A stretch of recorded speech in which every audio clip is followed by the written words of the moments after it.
everybody. We're a little late getting started. Everybody found a new location. My name is John Schwartz, I'm the chairperson, and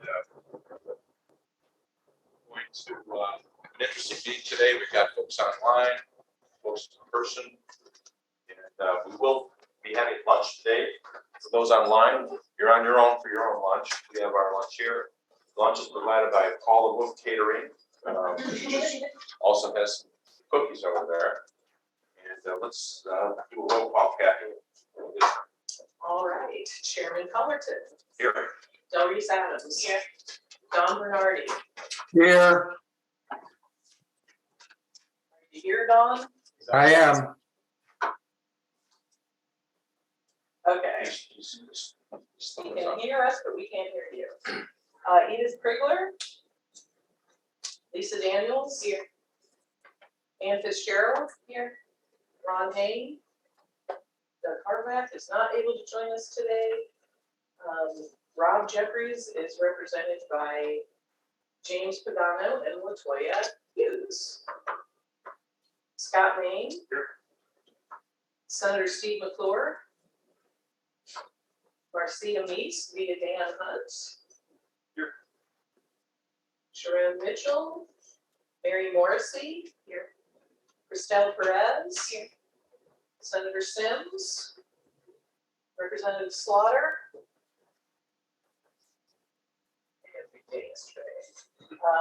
Don Steven will be joining us late. Augie Torres.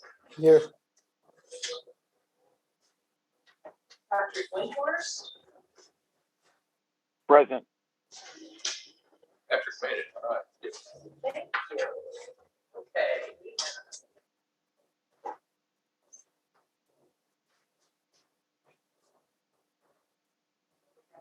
11 present, which I believe Mike Beckett was quorum, right? We're short quorum until Dawn gets here, but that's all right. We'll just put them voting on minutes and members. Great. Okay, so what we want to cover today is some announcements about some new members and also about some future members, perhaps. We're going to talk about, we're going to have a report on the impact of the Safe Neighborhoods Reform Act, discuss that, history of the legislation, some updates. It's going to talk about integrating all qualitative research into SPAC's work, and an update on the resentencing task force update and discussions as well. So, as Kathy indicated, we're hold off on just the formal approval of the minutes, and we will have to have an election for the vice chairman as well, which we'll hold on. Yes. I miscounted because I didn't have Representative Windhorst present. Oh, So we we do. are okay. Oh, very good. All right. So then we would move to entertain a motion to approve the April, September meeting minutes. Or just assume Mary Morris is going to make that motion. And all in favor say aye. Aye. Opposed no. Those minutes have been approved. So we also have a law enforcement representative. This would be Chief Mitchell Davis. Thank you for from Hazel Crest Department. Chief Davis, listen to this resume. If you don't mind. It's very impressive. He's the immediate past president of the Association of Chiefs of Police, current chair of the Illinois Law Enforcement Training and Standards Board. He was active and a member of the resentencing task force staff. And not only does he have experience in law enforcement, but has an experience in the way many of these law enforcement officers impact people of health. So very happy to introduce you. We also have statute that requires us to have a vice chairman, and we'd like to have LG Sims take that role. That would only be in elected case of me getting lost and I'm going to a meeting at the time going to the wrong office. If that happened, then LG would be the chairman. So LG is the legislature's session, so LG himself is very active with legislation. So we should get LG elected. So again, Mary, would you like to nominate LG Sims for the co-chairman, the vice chairman? And there's a second. All in favor, say aye. Aye. That's have it. LG is won another election. That's the way to do it. Nobody run against you. So on the elevator up here, I met Christelle Perez, who's comes from the Office of the Attorney General. Tara Richardson was her predecessor. Christelle is the bureau chief of the Crime Victims Compensation Bureau. She has a history of being a prosecutor, including sexually violent persons unit, Cook County State's Attorney's Office, staff attorney, Cook County Juvenile Court's Child Protection Division. She's worked with victims of domestic battery, child sexual abuse, and sexual assault, and with people who have had severe mental illness. And my friend Kwame has designated her as well.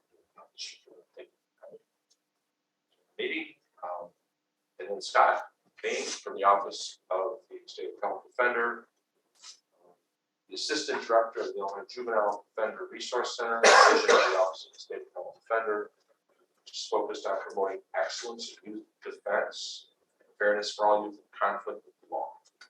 He was an Assistant Appellate Defender, First District Office for 10 years. It's Chip Chad's designee. Also, Judge Stuart Palmer stepped down from SPAC. So we have a vacancy for a retired judge. So please let Kathy know if you have suggestions. Judge Bernardi is brings a downstate perspective, so we'd like to look for someone from Cook County, Collin County to support the seat. And we will fill that seat in our next meeting, which we will announce at the end of the meeting what our schedule is for next year. Oh, sorry, you specified I did what? All right. Mary, you're doing a great job so far. So you're going to nominate, I assume Mitchell Davis, even though you don't know that well. We have met, so I can get it. I was Sure. supposed to second his nomination, so sorry again. That's all right. You can nominate. I'm sure one of our other members are. Well, I'm just going to be open to it. Who wants to nominate this guy? Anybody want to I nominate? would love to. All right, you're going to nominate. I will Now make you're this second. All in favor? All right, congratulations. Got it unanimous. Yeah. So, yeah, Judge, and Stu Umholtz, who is a downstate state attorney in Cook County.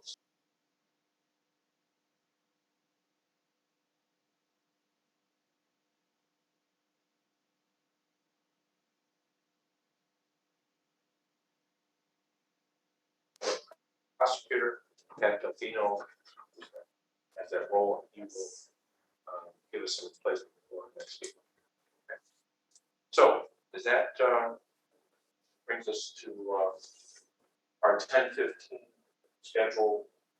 Hey, the schedule's the We're schedule. doing If we great. get We're only done five early, minutes. you're faster than previous chairman. We did an early lunch. So Kathy, talk to us about the senior. Yeah. So many of you who've been around long enough to remember the years-long efforts to address gun crime in Chicago through legislative action. And it was certainly the center of SPAC's world for many years. But in 2017, the Safe Neighborhood Reform Act was actually passed. It was the culmination of about 4 years of negotiating and not getting bills to votes, and SPAC doing analysis after analysis after analysis, because the concern was that we would blow up the VOC population if we had significant changes to gun crimes, unlawful use of weapons, specific crimes for aggravated unlawful use and UUW felony. So the Safe Neighborhoods Act was the ultimate resolution.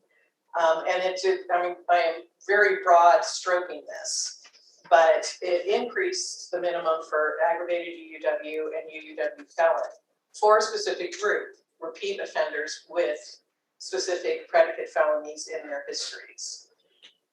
One of those prior felonies was UUW, of course.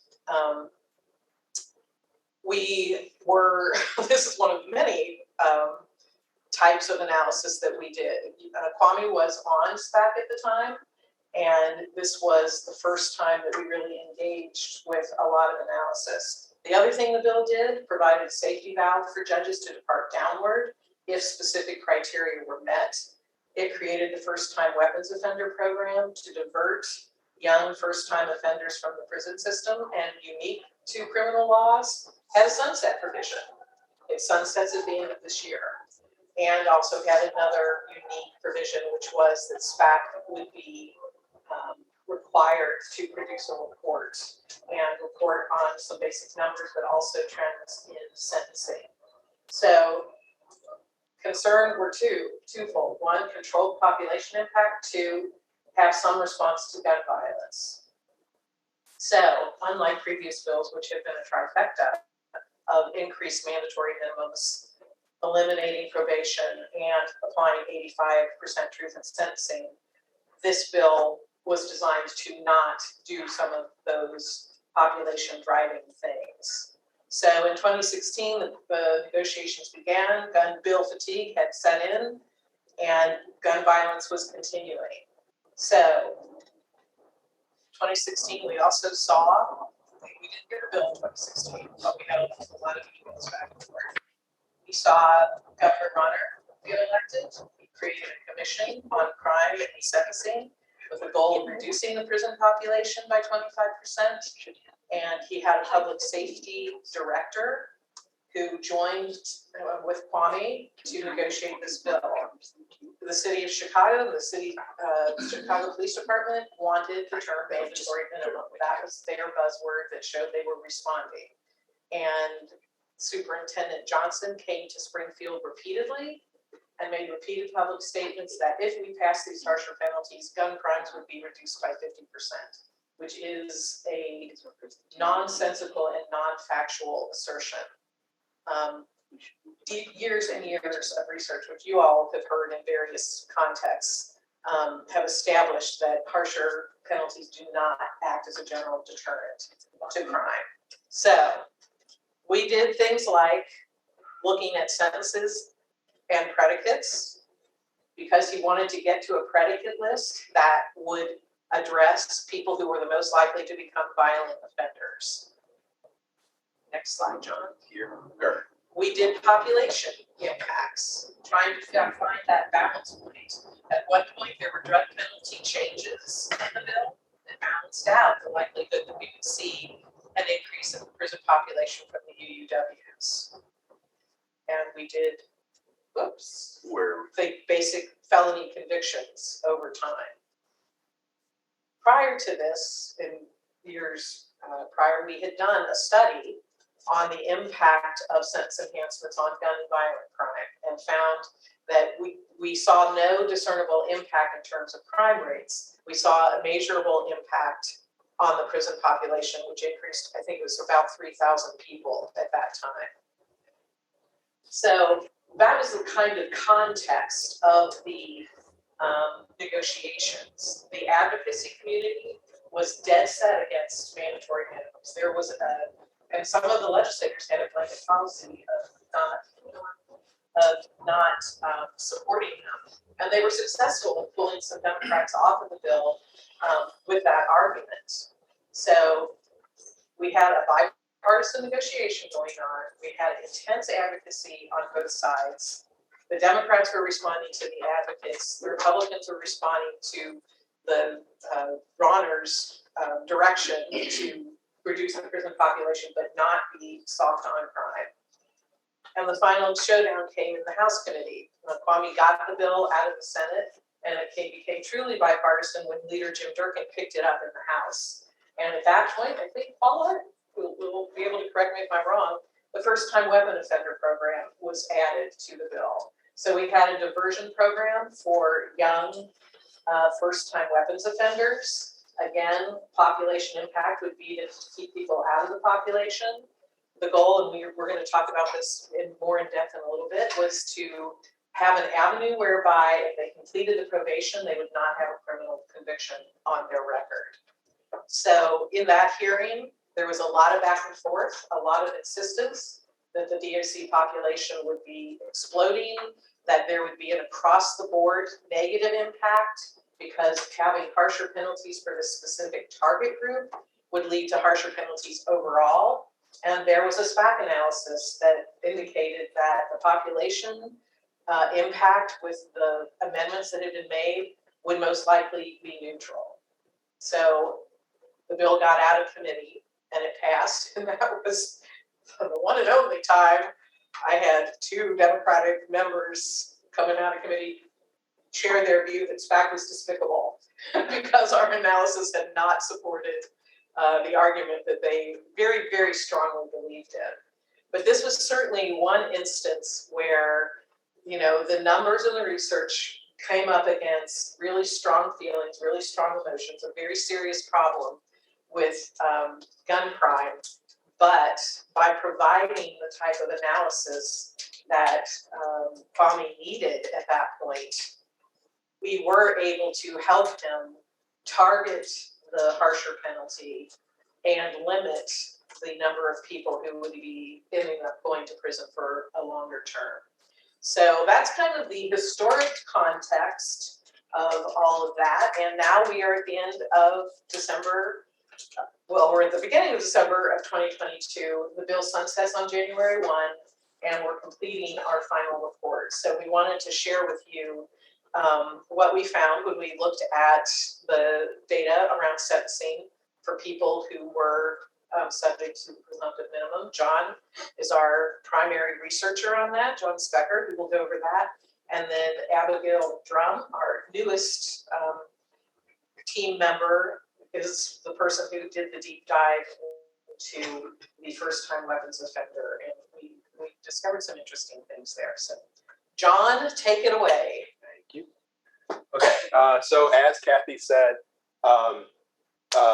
Safe Neighborhoods Reform Act did create a new presumptive minimum for individuals who had qualifying predicate convictions. So the idea of this act was to focus only on those individuals who had one of the 26 qualifying predicate convictions. Those qualifying predicate convictions are a combination of other gun offenses, other violent offenses, or other offenses that are deemed violent. So examples of this is UW felon, home invasion, things of that nature, murder, obviously. So those are kind of the qualifying predicate offenses that will put somebody into that eligibility for either a conviction for an ag UW, which would be a 6-year minimum sentence, and UW felon, where there would be a 7-year minimum sentence. So the difference between aggravated UW and UW felon is aggravated UW is typically when you have a firearm, it's loaded and it's accessible.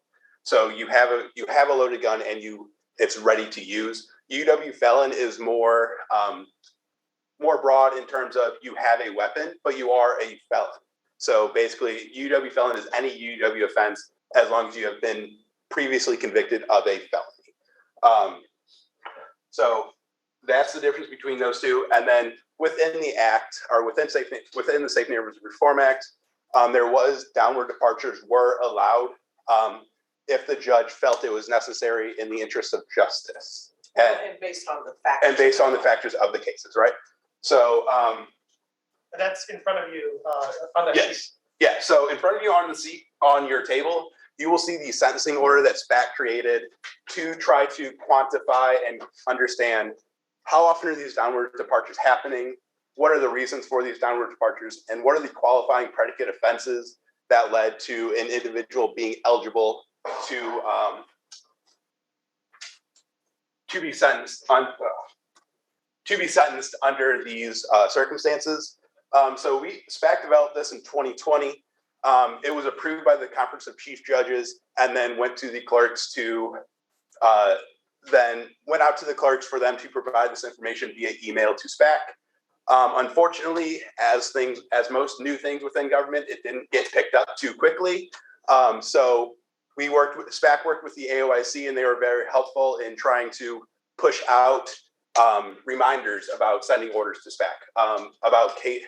And then as those reminders went out and out, we got some more trickling in, but there were still clearly an undercount in the number of forms SPAC received compared to the universe of downward departures that we were seeing in the criminal history data. So with this, SPAC worked with the AOIC to create a case number list. So case numbers that we saw an individual who had the predicate offense and received a sentence below the presumptive minimum under the act. So we worked with AOIC to work with the clerks to send those case numbers out to see if there were UW forms or sentencing orders for these cases. Unfortunately, we still have not received, we've only received a tiny fraction of the number of sentencing orders that we expected to see.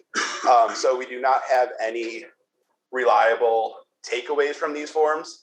I believe at this point we've received about 60, give or take, 60 forms, and we have about a few thousand people that have had the downward departure. So obviously the forms need to keep going to get that traction, right?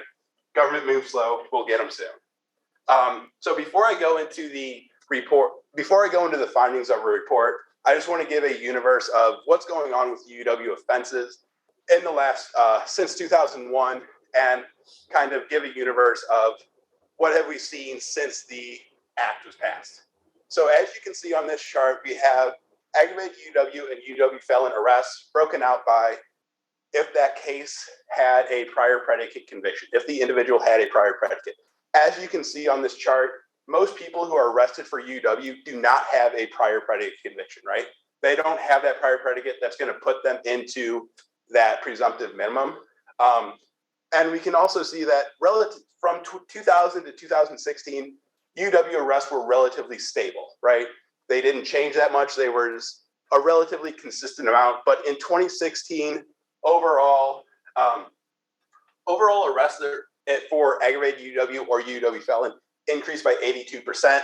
And that was at the same time that overall arrests decreased by 40%, right? So we're seeing these two UW offenses increasing dramatically while total arrests of felonies are decreasing dramatically. So, and then the other thing that's very noticeable on this chart is a 175% increase in the number of aggravated UWs with no prior predicate conviction. So there is clearly something going on with Ag UW, whether that's charging decisions by police, whether that's or arrest decision by police, charging decisions by state's attorneys. There is an dramatic increase in the number of aggravated UW arrests that we are seeing. And that is largely what's driving the overall increase, that overall 82% increase in arrests for these two types.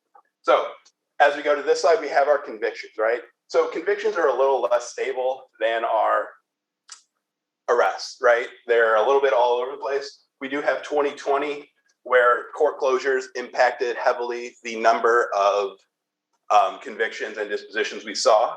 But as you can see here, aggravated UW has quite a few convictions. The issue that we've discovered through the process is those convictions may not be extremely reliable. We'll get into that a little bit with Abigail's presentation a little bit later. That talks about how convictions are recorded for the first time weapon offender program. But as you can see, we do have an increase in the number of convictions for these offenses. But again, with the aggravated UW, there are some underlying issues that may be causing some of the driving factors.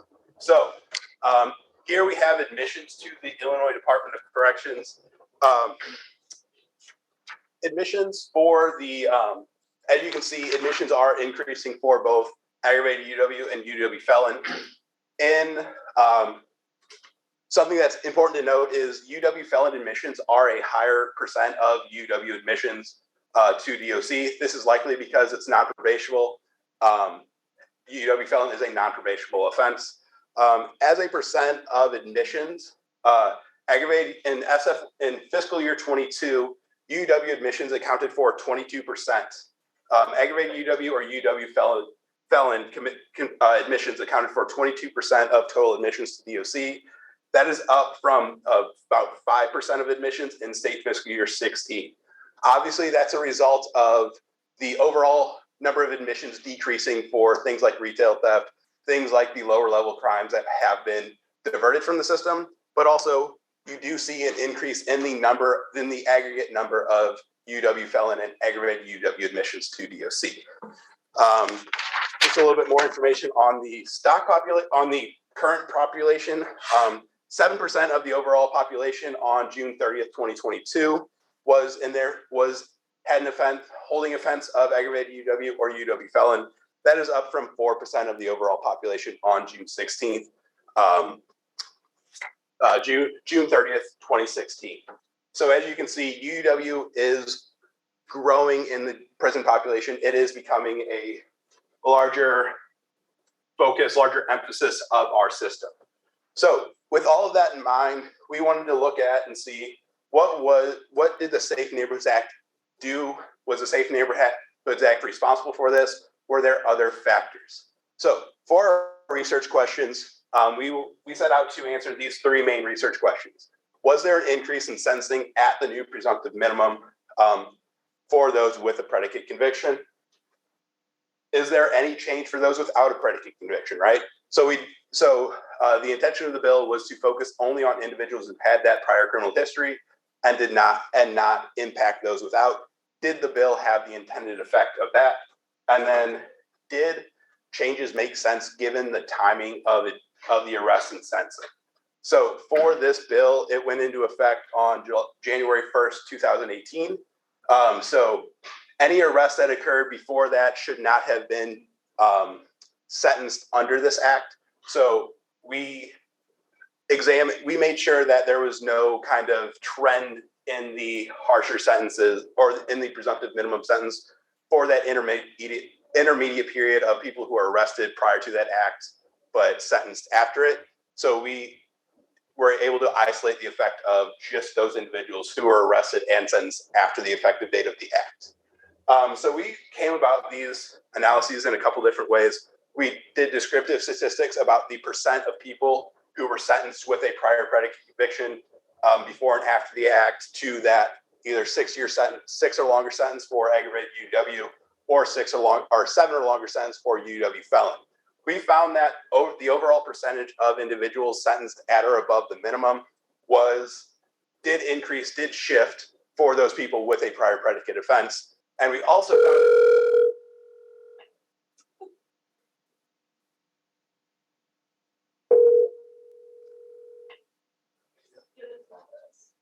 it's the building. Your Google business listing has not been claimed or verified. Press 1 to be connected to an agent. Press 2 to be placed on our do not call list. 2? Let's do two. Yeah. Okay. So I'll just keep going. So we found that the number of people sentenced with a predicate conviction, the percent of people who were sentenced post-act did increase. We also found that it was relatively stable for those without the prior predicate conviction. So that made us a little bit more comfortable that, okay, there wasn't something going on with both groups. But with descriptive statistics, you can't really control for anything. So we did got ahead of myself. The average sentences for these people who were sentenced for UW, the typical individual was a Black male from Cook County. The distribution of people from Cook County, the vast majority of people who were admitted for aggravated UW were Black males from Cook County, but for UW felon, while they were still a large proportion of the number of sentences for UW felon, there was a more evenly distributed admissions from Cook County and non-Cook County. The average UW felon individual was on average a little bit older and had a more lengthy criminal history compared to aggravated UW. And the most common prior predicate convictions for these individuals were another aggravated UW or UW felon offense. So I talked about the descriptive statistics. So in order to kind of isolate and control for other factors, isolate the effect of being sentenced post-act and the factors that may also lead to what type of sentence was imposed, such as criminal history, demographics, sentencing county, things of that nature. We ran a regression model. We ran a binary logistic regression model to control for all those factors. And we found that individuals who were sentenced post-act and had the prior predicate conviction were 2 times as likely to be sentenced to a term at or above the presumptive minimum sentence. And we also found that there was no statistically significant or substantive difference in the sentence length for individuals without the prior predicate conviction. So what does all that mean? That means individuals who had the prior predicate and were arrested and sentenced after the act saw an increase in sentence length, but individuals who did not have a prior predicate who were arrested and sentenced after the act did not see an increase. So the targeting of the language of the bill and the targeting of the negotiations seems to have been effective in not impacting those individuals who were not intended to be impacted or avoiding those unintended consequences. Any questions on any of the presumptive minimum?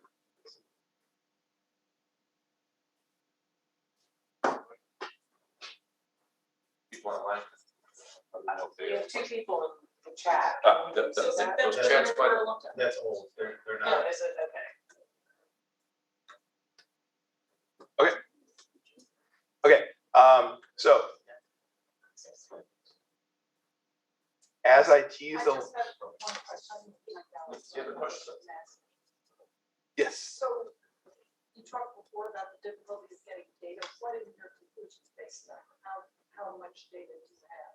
So the data that we have the data set that we used to ensure that we did not have any issues with sentences or anything like that, we used the Illinois Department of Corrections case management system to examine all sentences for UW or UW felon or aggravated UW. That way we had the all-encompassing sentence universe to DOC. So we were confident in the sentences that we had and the sentence length. Yes. Sentences that is there any way that you can tell from the data that you had, which of these sentences were arrived at? The judge actually having the decision about whether or not to stack an aggravator on top of an aggravator. Yeah. It's that higher. So we cannot identify whether there is a guilty plea or a bench trial or a jury trial in our data. We just have the the offense and the sentence length in our data. So we are unfortunately not able to isolate that.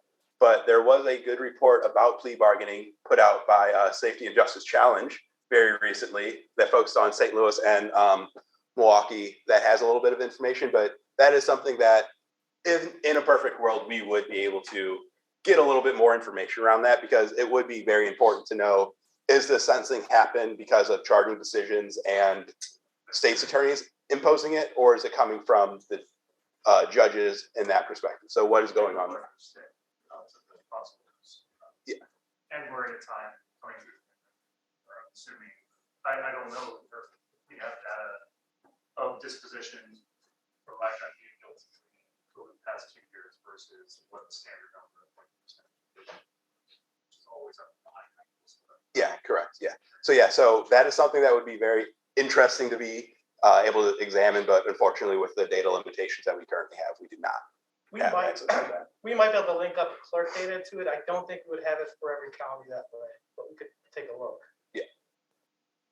So just make it clear that this category, this first paragraph indicated that the people with prior predicate convictions, they were sentenced to longer sentences. And so that would result, I'm trying to go back to your previous chart showing the increase in the prison population. That would reflect an increase in the prison population, correct? Or the terms are longer, so. Longer sentences, yes, you would have an increase in the number of people and the length of time they're serving.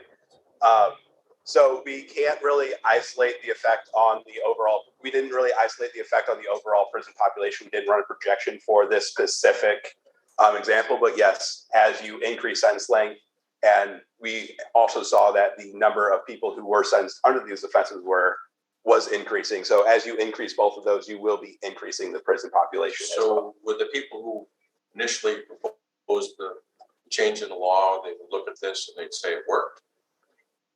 I think that is a great question for the Attorney General. I don't know that I can. All right, Christelle, it's your first meeting. I don't know that I can. I don't know. I wasn't around for the legislative intent, but I think Kathy may be able to answer that a little bit more. But yes, but yes. Go ahead, finish it. No, go ahead. I was just gonna ask what the average underlying sentence was before and after the law went into effect. How many more years are we talking about in the average sentence? So that's actually something that is relatively interesting. The average sentence overall did not change all that much. There was an increase by, I think, about half a year for UW felon. But what we saw was the number of people sentenced right at the presumptive minimum increased, but also the number of people sentenced at the low end of the range increased as well. So like you kind of saw, like, if we're giving someone this presumptive sentence of 7 years or 6 years, but then when the judge would downward depart, they would downward depart beyond what they previously would sentence. You would sentence in that range, but the number of sentences at that minimum range increased as well. So it kind of like bifurcated the distribution a little bit. It's more apparent, I think the average change is apparent in UW felon. The average UW where you get those lower sentences it doesn't even look like it's much of a difference. Yeah. So the average, so like that is something that the average sentence didn't change all that much, but the number of people sentenced at or above that range increased. So you kind of have that, I'm sentencing at this minimum, or I'm sentencing at the statutory minimum for the class. I'm gonna just jump in here and plant a little seed, because we're gonna be talking about qualitative research at the end of the meeting. And that's kind of a question, why, how, we don't really have the ability to answer those questions with doing just the statistical analysis. And I will also add really quickly, there was a data collection provision in the bill. But as Dan Hunt can tell you, you don't screw with the clerks. And they came down hard on getting that out of there, and so it came out. So that's always part of our issues. Sorry, John, for the interruption. Could you just go back to the previous chart showing the increase in UUW? Admissions, this one? These are admissions, so these are the major increase in, is it a major increase in sentencing? It appears to be. What did you say the percentage was of in the prison population of UUWs? So overall, the percent of individuals in DOC for UW was, I think, 7% on June 30th, 2022. And then previously on June 30th, 2016, it was 4% of the population. But that also, while the aggregate number of people who are in prison for UW increased, there were also significant population changes in that time frame between retail theft changes in sentencing decisions, and changes in kind of charging decisions. So a reduction in population for those other crimes, but in the case of UW, an increase. Correct. Over the since the pandemic.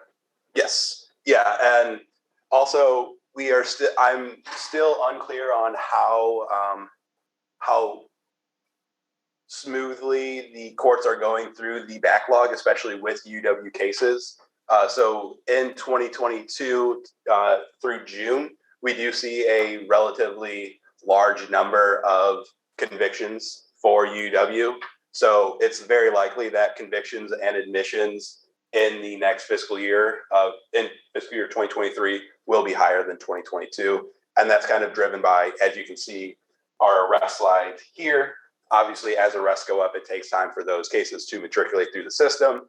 So we will likely see another substantial increase in the number of admissions. Are there more guns? Why are there so more arrests?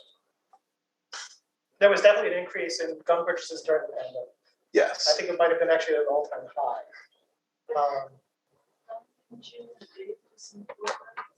We did, we looked at this across the state, and, I mean, the large increase is Cook County. Yes. Right? Almost all of that within Chicago. And it's we see it largely as a change in enforcement practices. Yeah. That law enforcement went out to target illegal gun possession more after the spike in homicide in 2015, 16. Yeah. That this was an effort within the city to try to. Because I don't have the data to back it up, but I would think that rising gun purchases would not account for that, because those are folks who are going to get their boy card, and if they do have a weapon, most of those people are doing that. They have a weapon. That would be my thought process. So that increase enforcement probably be something that leads to that more so. Okay. I do know in the So these guys didn't purchase their guns at the gun store. Oh, yeah. To John's point, there were more guns in circulation over the last 4 or 5 years, right? So, well. Increase in there were stolen being firearms. purchased Perhaps outside of Chicago and brought here in From Indiana illegally. Um, There's a traffic stop task force, or I guess it's not related to this, but there is I think it shows a huge increase in traffic stops. I would be curious to know. Yeah. Is there any data to the point about the availability of guns? You know, I mean, I've just in conversations I've had anecdotally reports from judges, you know, that the availability of guns in the neighborhoods to kids and others has, you know, increased drastically. But, and I haven't looked at any data. Is there any data out there to, you know, to correlate, are the roulette, you know, obviously the pressure on law enforcement because of violence and homicides in 2016, recent years, drives their traffic stops to, you know, try and intercept guns. But is there any data out there that correlates, you know, the availability of the streets, indicate whether that is a crime? Does that make sense? Yeah. That's a great question. I do not have the answer off the top of my head. Did the crime lab do anything on that? I think the way that it's typically measured, because of restrictions on data sharing with firearms, is that the way I think people try to measure it is to look at how many background checks go to the FBI to purchase a weapon. In terms of the actual availability of guns in a certain community, I don't know if I've really seen anything like that. I would think maybe they would have to get that through some sort of survey research, but I don't think I've seen anything like that. That would be a great spot for qualitative stuff. I will say, similar for probation and community corrections, that is widely held belief, that they believe that there are simply more guns than there were 5. But again, not based on research, that's based on their seeing here. I just get comments from judges and it's easy, quote, it's easier to get a gun than it is a piece of Then what? than a piece of fruit in some neighborhood. During our last SPAC meeting, we had that panel of incarcerated people who were there for gun offenses. Right. And we talked about how easy it was to get a gun, and it was like nothing to them. They didn't even consider it to be difficult. There's no gun deserts. Right. We put it. With the AG's new system, the new tracing system that the AG just implemented through the state police, I think that'll start providing data as well. As far as all these departments are participating, the system's just been rolled out to help tracing for strong purposes, things to that effect. So it just last year just went into effect. So that should also start providing some data as well.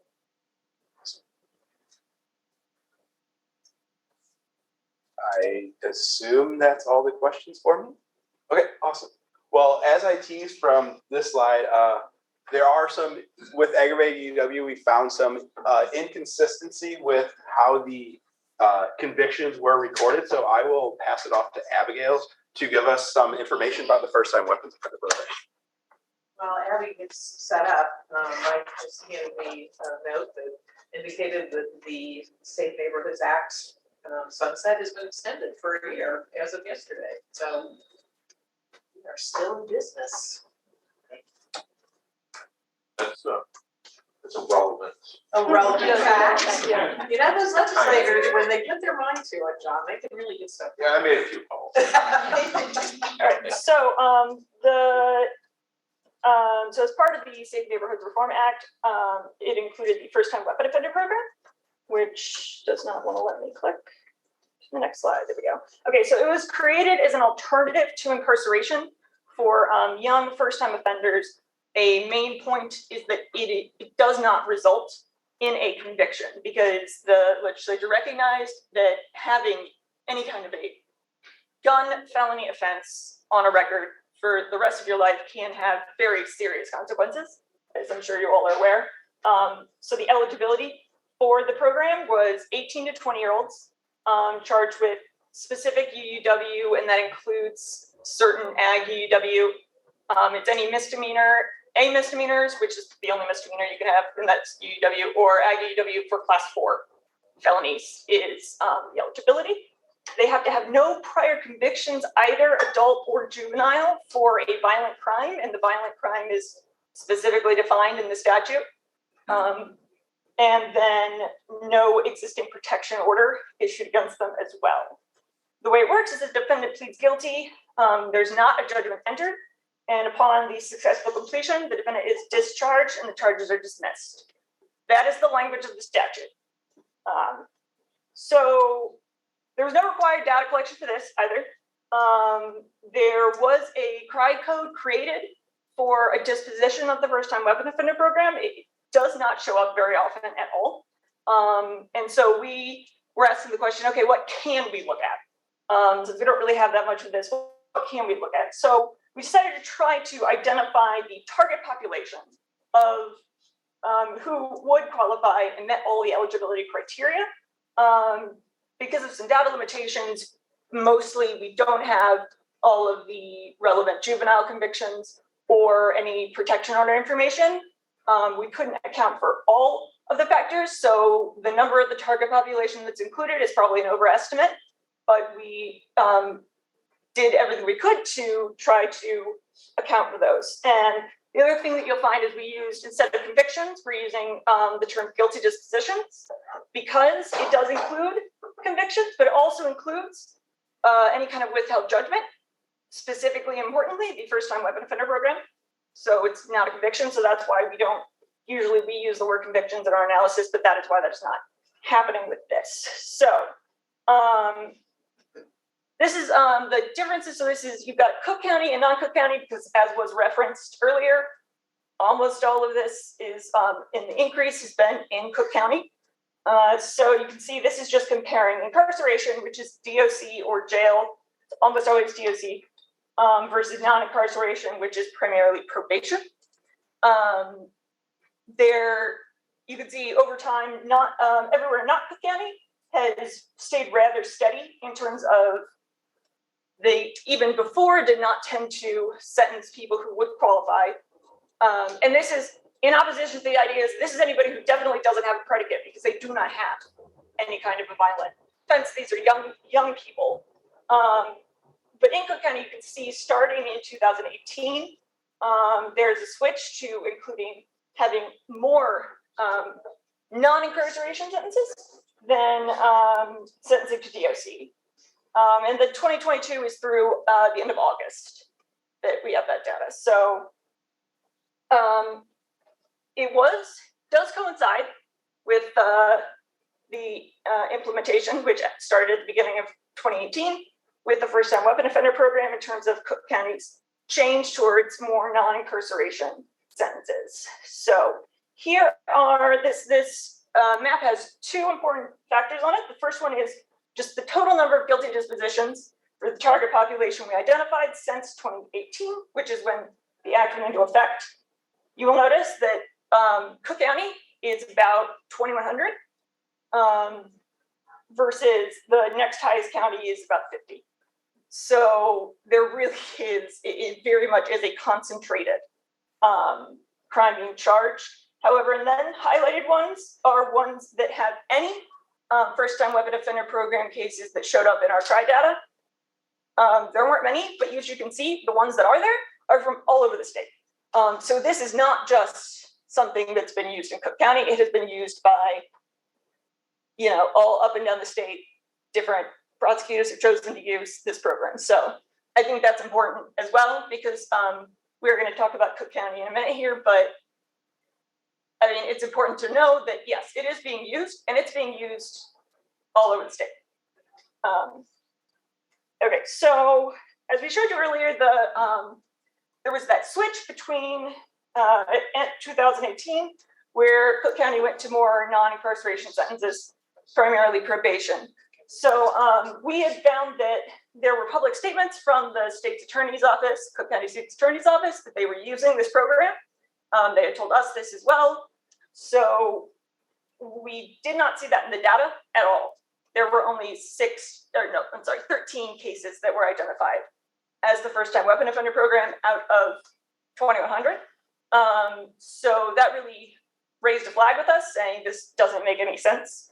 So what we were able to do is we did a manual view of a small random sample of cases that appeared eligible, but had a conviction instead of that disposition for the withheld judgment under the first-time weapon offender program. And what we found is that the majority of them had a first-time weapon offender program as the sentence. And a few of them specifically indicated that the judgment should not be entered. However, in our data, which is the official state's data used for state background checks, did not have that. It had convictions for all of those people. So we were, however, able to get the Cook County Probation's Office does keep track, because they're the ones that have been running the program. They do keep track of which ones are this type of case. And so they were able to identify those for us and give us a per year percentage of, or numbers for intake cases. So and that's compared here to per year to the target population. Once again, I'll remind you that it's definitely an overestimate. So what this says is even Cook County that is using it, wrong with the data, but they are using it. They're using it at a fairly high rate for those who could qualify. So that is, Kathy, should I ask questions? Should I take questions now, or should you talk and then you do questions? Well, does anybody have questions? Then I'll kind of wrap it up. Yeah. Yeah, I have a question. So am I understanding you properly that these individuals think that they don't have a criminal history because they're first time weapons offender? Yes. But they actually do have a criminal history. According to the official state records, yes. Well, that's a big deal. Yes. That is a big deal. That's not good. No.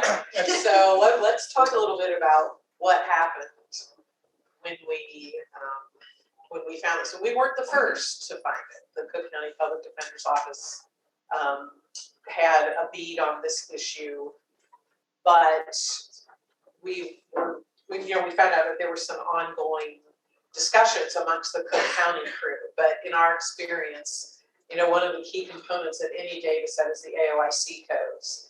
And so we wanted to bring in the AOIC and had a meeting with the clerk's office and the AOIC to talk about what was happening. And, here's the fly in every ointment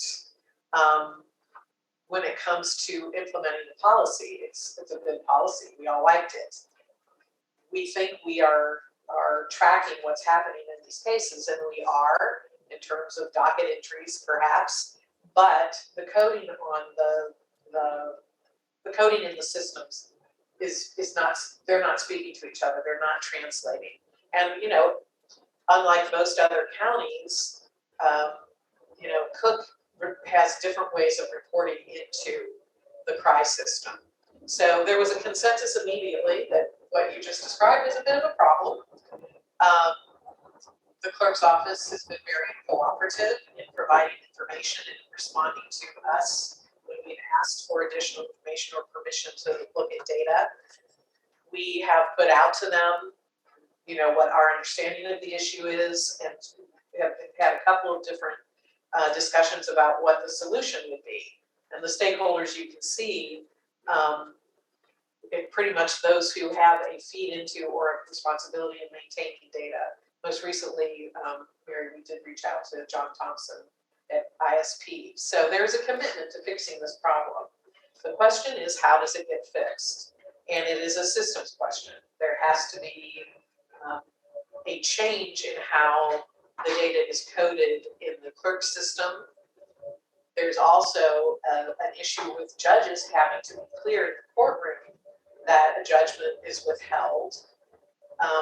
We want to make it clear that this is not a problem that is generated by the new clerk, Clerk Martinez. It exists prior to her taking office, and it also exists with other forms of probation. So it's a bad problem to have. It's illustrious from our perspective of the benefit to having use of data and more eyes on the data.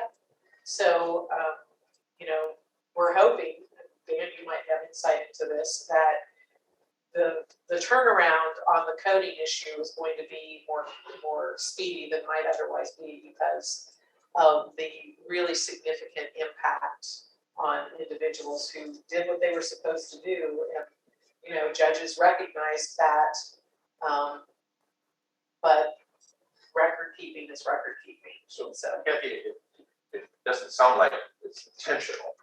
it's but- not and intentional. you have more detail on how it actually works. I used to be a public defender.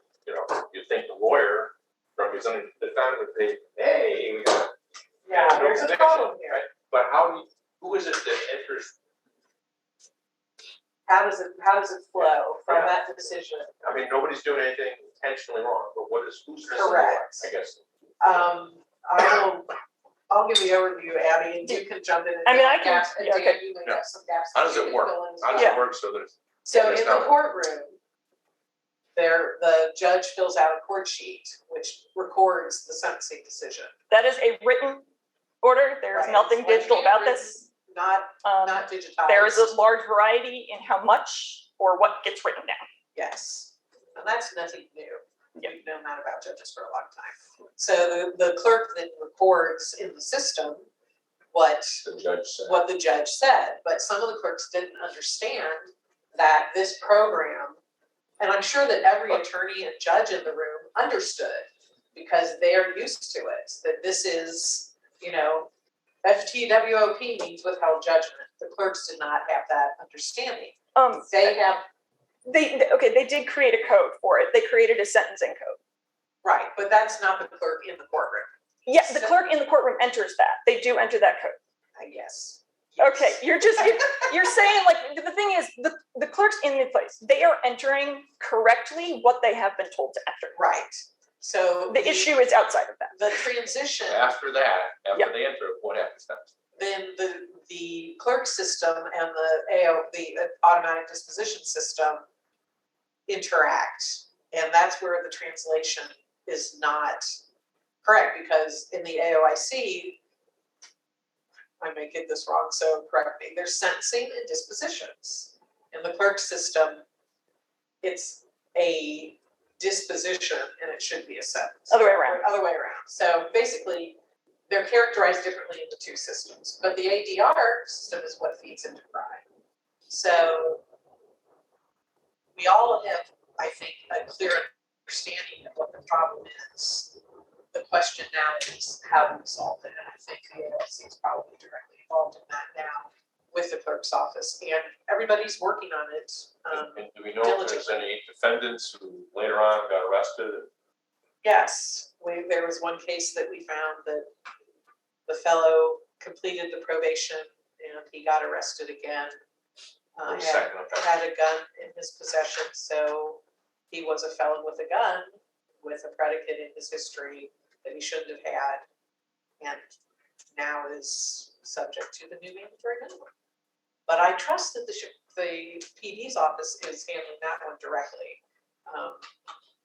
we will talk with Shrub about that, just to make sure it's on their radars. So real life, Dana's like up here in the clouds for most people, but has real life implications.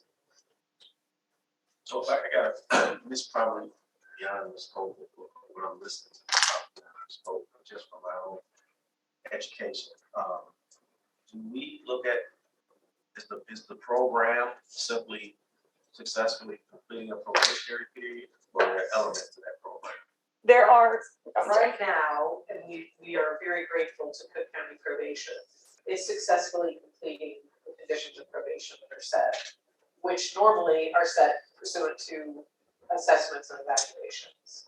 What they're hoping to do is to actually develop and create a curriculum for this particular group. So there's no, there's not a. Correct. there are Stay out of certain trouble. specific requirements in the statute, for example, 50 hours of community service. Because if you look at regular probation, it's usually not 50. So there are some. I'm looking more so at targeted stuff to Yeah. address why did you have a The gun? criminal That, yeah. investigators and And if trauma you have recovery. another gun, this is what's gonna happen to you.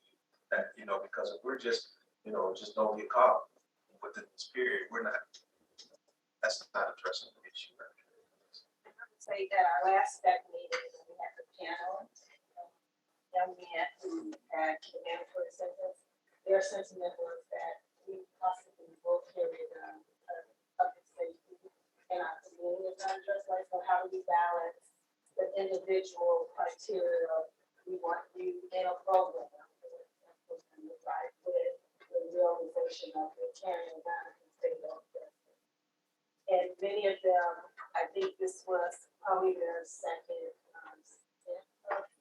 Yes, they were repeat offenders. And so they were kind of like, we will try to do our best, but These guys were in jail, we were in jail with them. the reality is, Yeah.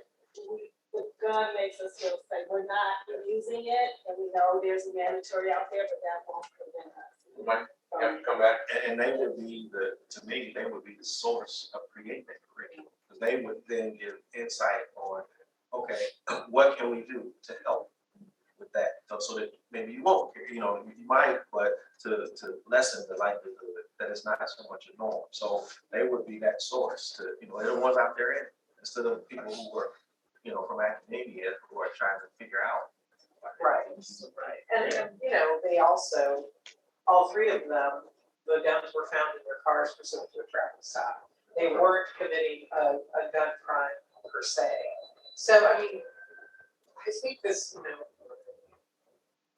as serious and sad of a context of all of this, it really gives us insight that there are a lot of ways to end up with a gun charge that don't require you to be using a gun, threatening, displaying a gun. There is, as there always is, a small group of those people who are not in that category, which are the people who were, targeted in the Safe Neighborhoods Act.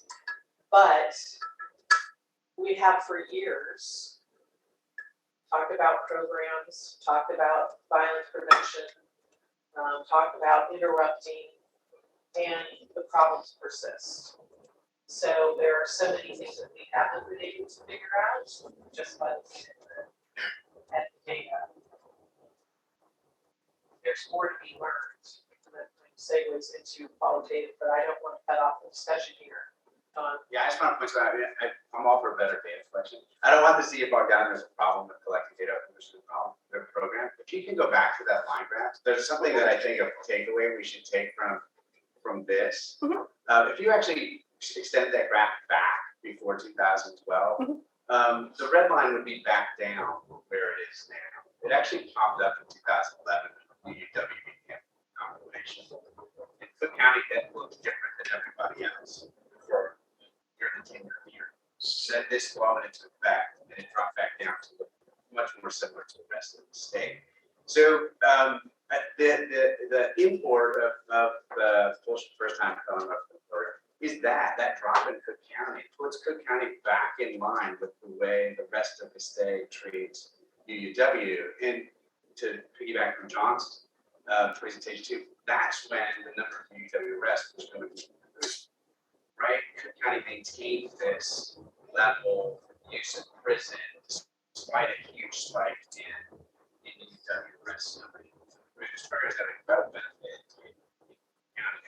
although we can't identify perhaps everybody who went through it accurately, the effect is real, and we can see it already in just that single wrap. And I just want to say, it undoes like a 10-year period of county sentence quite different than the rest of the state around this particular.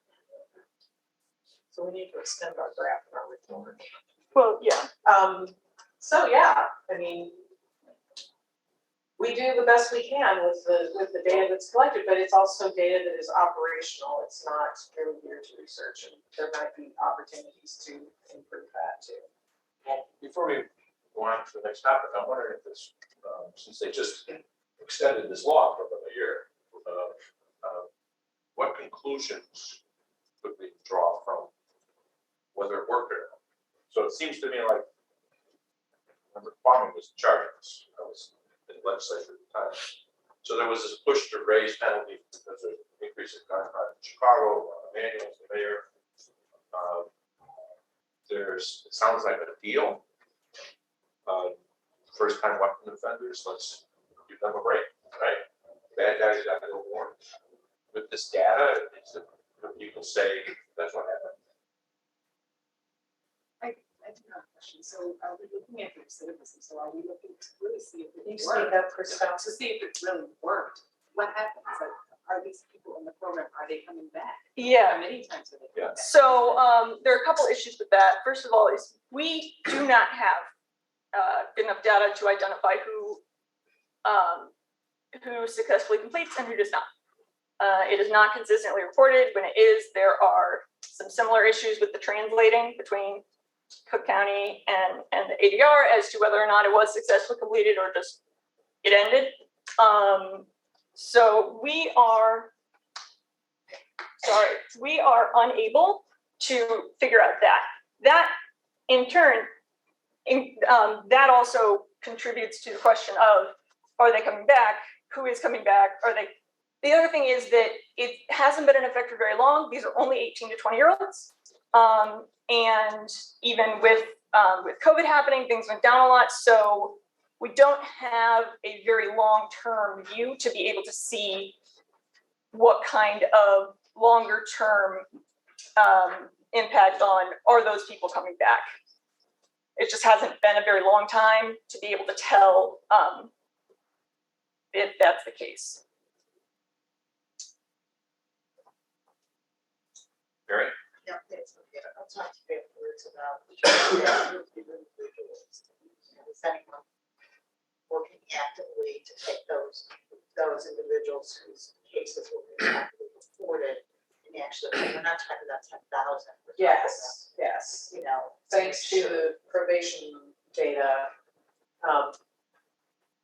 the list has been prepared and they, the last conversation included somebody from ISP, I think, who was talking about how they could do it within CRI without having to have a form on each case and stuff. So yes, those discussions are underway. Yeah, I participated with the county stakeholders probably 3 or 4 weeks ago, where they were having this conversation, all around Chief Judge Evans and Jerome and Clerk Martinez, they were all there. And there was unanimous agreements to work together to identify what systems could identify. Because even that was a challenge of who actually got it. So how do we follow up and know if which one was recorded correctly? Because some were recorded correctly. And some were not. All the ones that we currently have in the system were not originally reported correctly. They were fixed. But some of them have been corrected. Yes, they have been corrected, but in that way, the system, responded appropriately. But, we have 102 counties. We have a lot of different systems.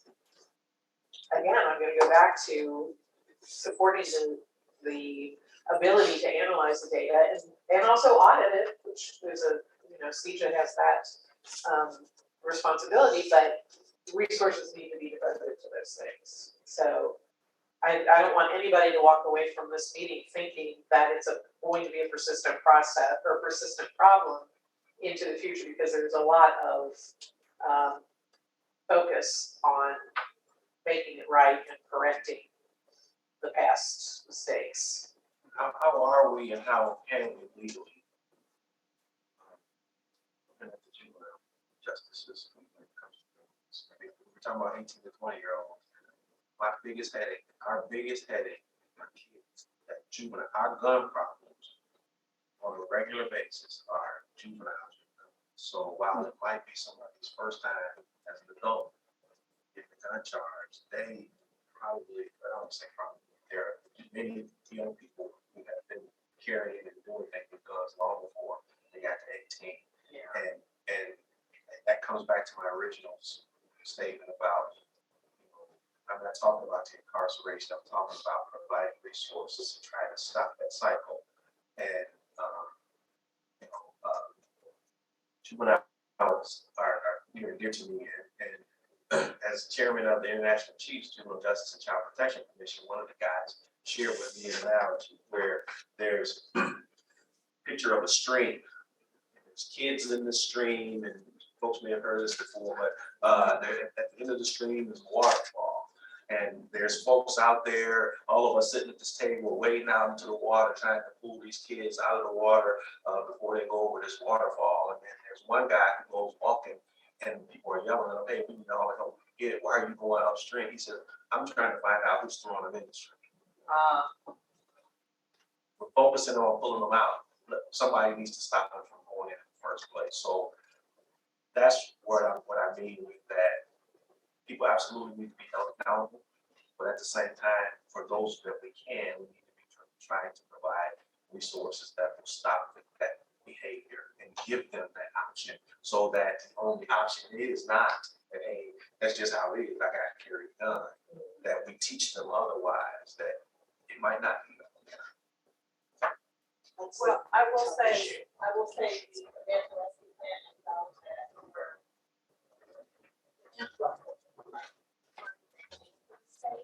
Providers prevention, we are doing a better job of finding at-risk populations, which was the key difference in how providers reach those community youth that you're describing, right? $4 million in one.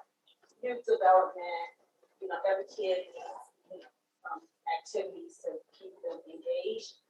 And we were missing the mark and going deep and pulling out and acknowledging those youth that would have a lot of social indicators that be our next shooter I'm going to kill. So as a body, city, county, state, we've been working together to define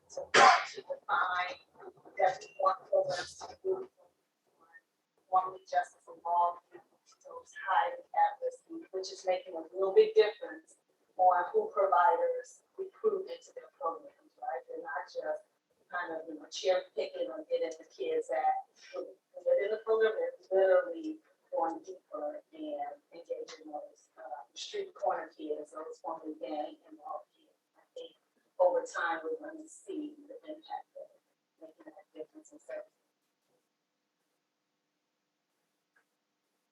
Okay, Kathy, we want to move on to the next topic? Right, so obviously the nature of the discussion here demonstrates that there are, deeper questions around how policies get implemented, why they get implemented. And the question I think, that I always kind of come back to is, what do we really want to know?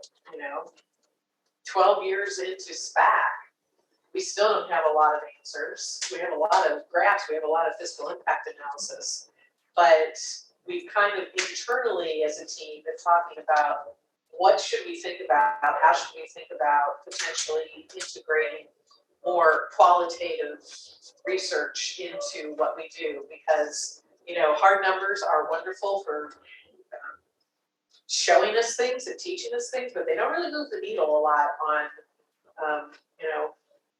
our hard numbers didn't convince the two Democrats who thought we were despicable that the DOC population wasn't gonna blow up with a targeted increase in that one sentence. So, the Safe Neighborhood Act, it requires us to report the total number of persons sentenced under the new provision. It requires us to report the total number of departures, okay? And then analysis and trends in sentencing. So, so what? What does that really tell us?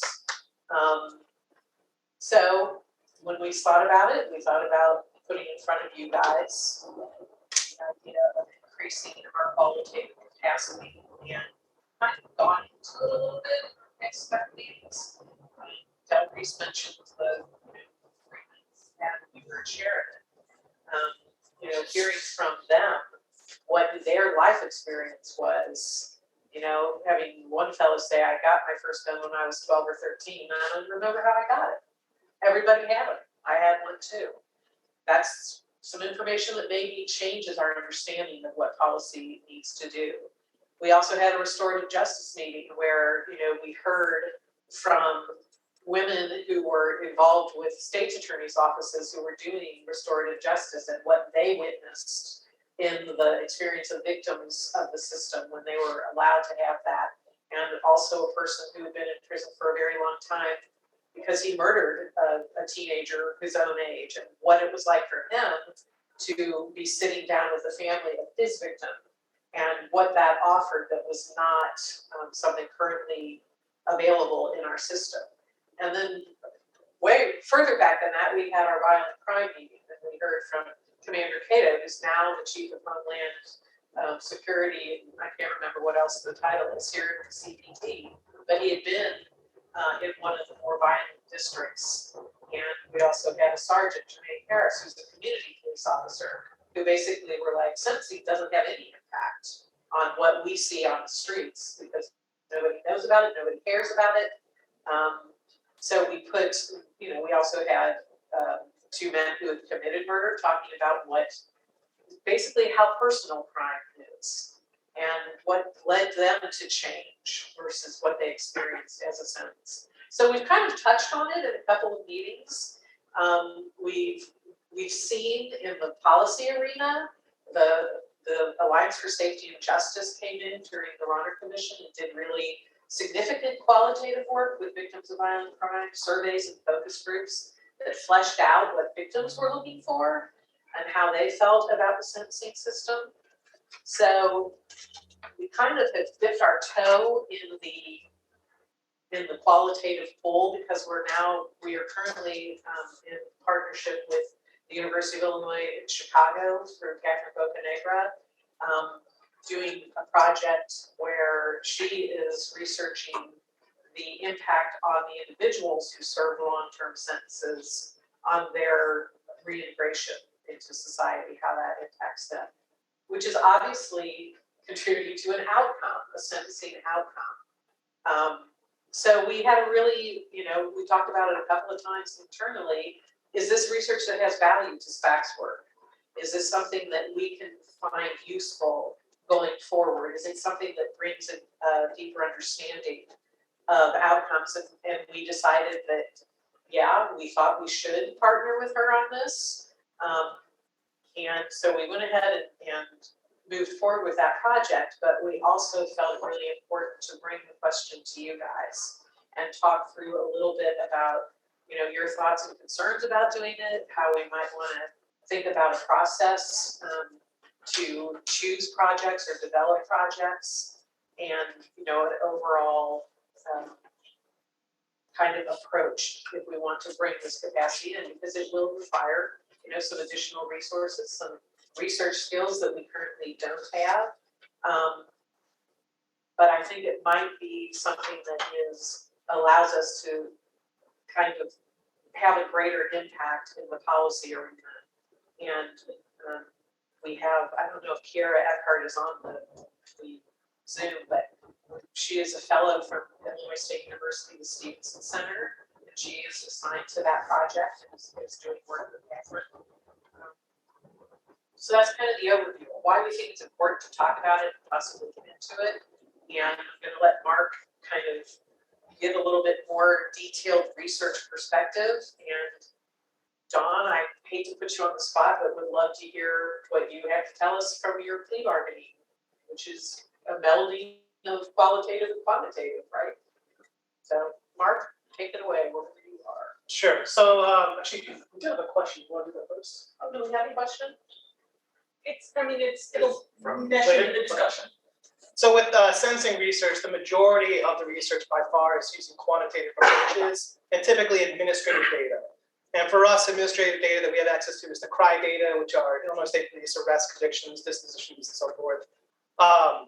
We have access to some clerk data, and then we also have access to the Department of Corrections data. That's all administratively produced data. It's not really intended for research purposes initially.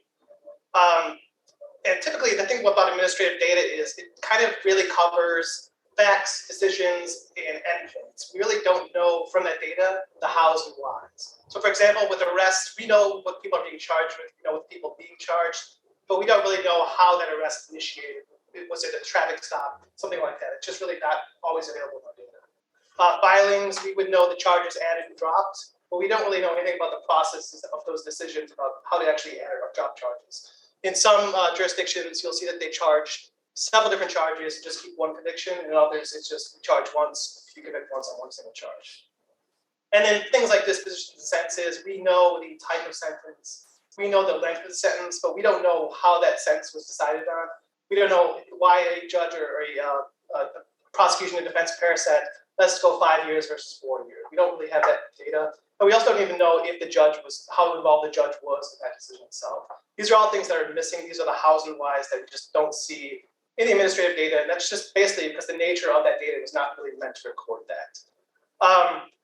There are some examples though in sentencing research that just highlights some of the things that we could look into.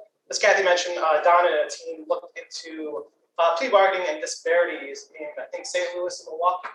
And it really kind of shed light on the actual administrative data, the counts of why numbers were higher in certain jurisdictions than others. Florida, there was research recently on prosecutorial reform, basically seeing that what they really saw is that line staff were not really aligned with the actual leadership. And so certain implementations just did not really work out very well. And then also another example would be in Michigan, there was pretty good research on the judges' perspectives on sentencing and convictions. And that really actually showed some things that we could actually benefit from because they were able to figure out why, for example, habitual criminal enhancements were often added. Typically, they would be added if they decided not to plead. Whereas if they actually pled, there was no habitual criminal enhancements. Those are types of things that we could look into. We really just haven't because we really haven't taken much of a qualitative approach to our research. Actually, even just on the stuff that we presented today, there's certain things that we certainly could have benefited from. For example, the requirements, SPAC was only required to report on the deterrence effect of the actual UW's minimum, presumptive minimum sentences. But based off of our discussions with the incarcerated individuals in Sheridan, you can kind of tell that there really wasn't not much deterrence effect for them. And just looking at the arrest trends, it doesn't look like there's all of a sudden a shortage of people carrying guns in Chicago. And the other thing that we could have also benefited from with a qualitative approach is the first-time weapons offender program. We know where the counties are that are using it from the administrative data that we have, but we don't really know why certain counties are using it to the extent that we are versus other counties not using it. There's one particular small county that is using it quite a bit more than what we would expect, and we have no idea why. So these are the types of things that I think if we really try to incorporate more qualitative research into our methodology, we could benefit, probably provide a more comprehensive understanding of why the sentencing is actually occurring as it is. And I think that then gives, I would hope, for policymakers, a little bit stronger basis to determine what good policy would look like if they want to effectuate a certain program. So that's kind of what we're thinking, folks.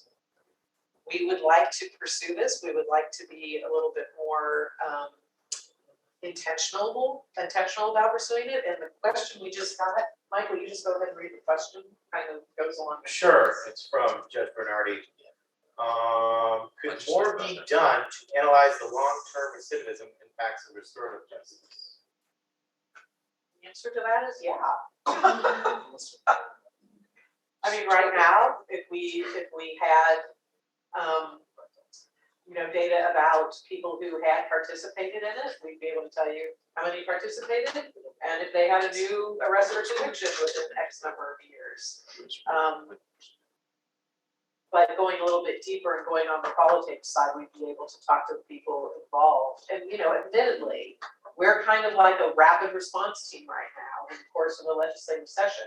This is more time consuming, more complex type of research. But the benefit of doing it, I think, is that we would have a greater context about what's going on and what might help to change it or produce a better outcome. But John, can you just give us a little overview of the research that you did on, please? I'm sorry to put you on the spot, That's fine. but I knew it wouldn't. I knew you could handle it. No, so we did a project that was funded as part of the Safety Justice Challenge, which is a MacArthur-funded initiative to reduce jail populations across the country.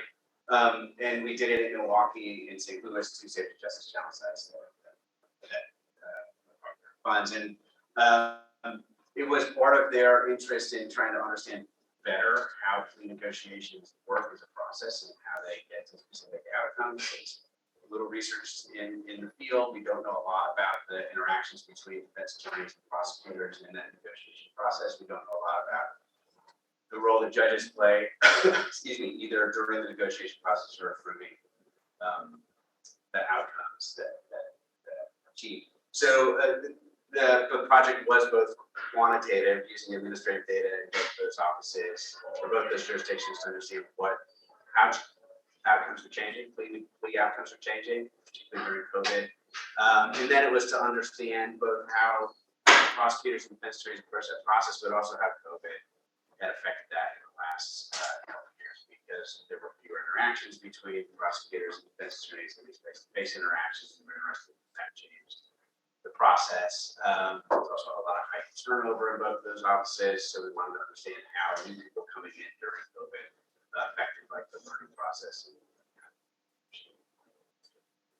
And a small piece of it was trying to understand how people feel the process, and whether they felt their involvement in the process was taken by the defense attorneys.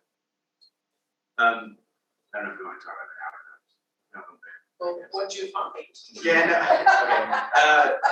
No, I mean, the one thing the most interesting thing I take away from that, everybody involved in research has different takeaways. Mine was that prosecutors and defense attorneys struggle with the need to be both consistent in plea negotiations and outcomes, but also individualize those outcomes, right? It's a balance between equality and equity and injustice, and that's something they really have a struggle with. I mean, not that they find it hard to achieve, but hard to articulate how they get to that point. And one of the suggestions that some came up with were things like not guidelines, they wouldn't call them that, recommendations for where to start the plea negotiation process for offenses, so that we could all everybody can start from the same spot and then negotiate around that in a common area. That would provide the consistency that everyone wants, and then interactions would provide more individualization to the actual outcome.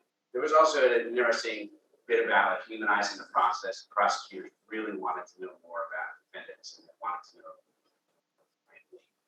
passion, right? So some in Milwaukee were arguing for plea conferences where they would be required to sit down with the defense attorneys, sometimes with the defendant, talk about a case. The idea being that humanizes the process a bit more for prosecutors, and they can understand defendant's circumstances. Anyway, so that kind of, I don't know that it helped us analyze the administrative data, but it certainly helped us understand the process, and that was the point, how is this approached by the process? And I like the way Mark described it. So I think the benefit to qualitative research for a SPAC would be around some of these things when you see a law go into effect and it doesn't have the effect that you're expected to have. You're not seeing a change in outcomes, understanding how those involved in the system, prosecutors, defense attorneys, and judges, review the law or see how they use it. That's an important context, I think, to add, that to see what's not having the effect that the legislators intended to in the massive law. And we start to understand why that isn't. The quantitative data, I think, it's just so hard explaining that. The first time offender or it's a really good example of that, right? Why are some people using it? Why are some people not? Could you use it more? Why aren't you using it in every instance where a person's eligible? What is it about those cases that make them different?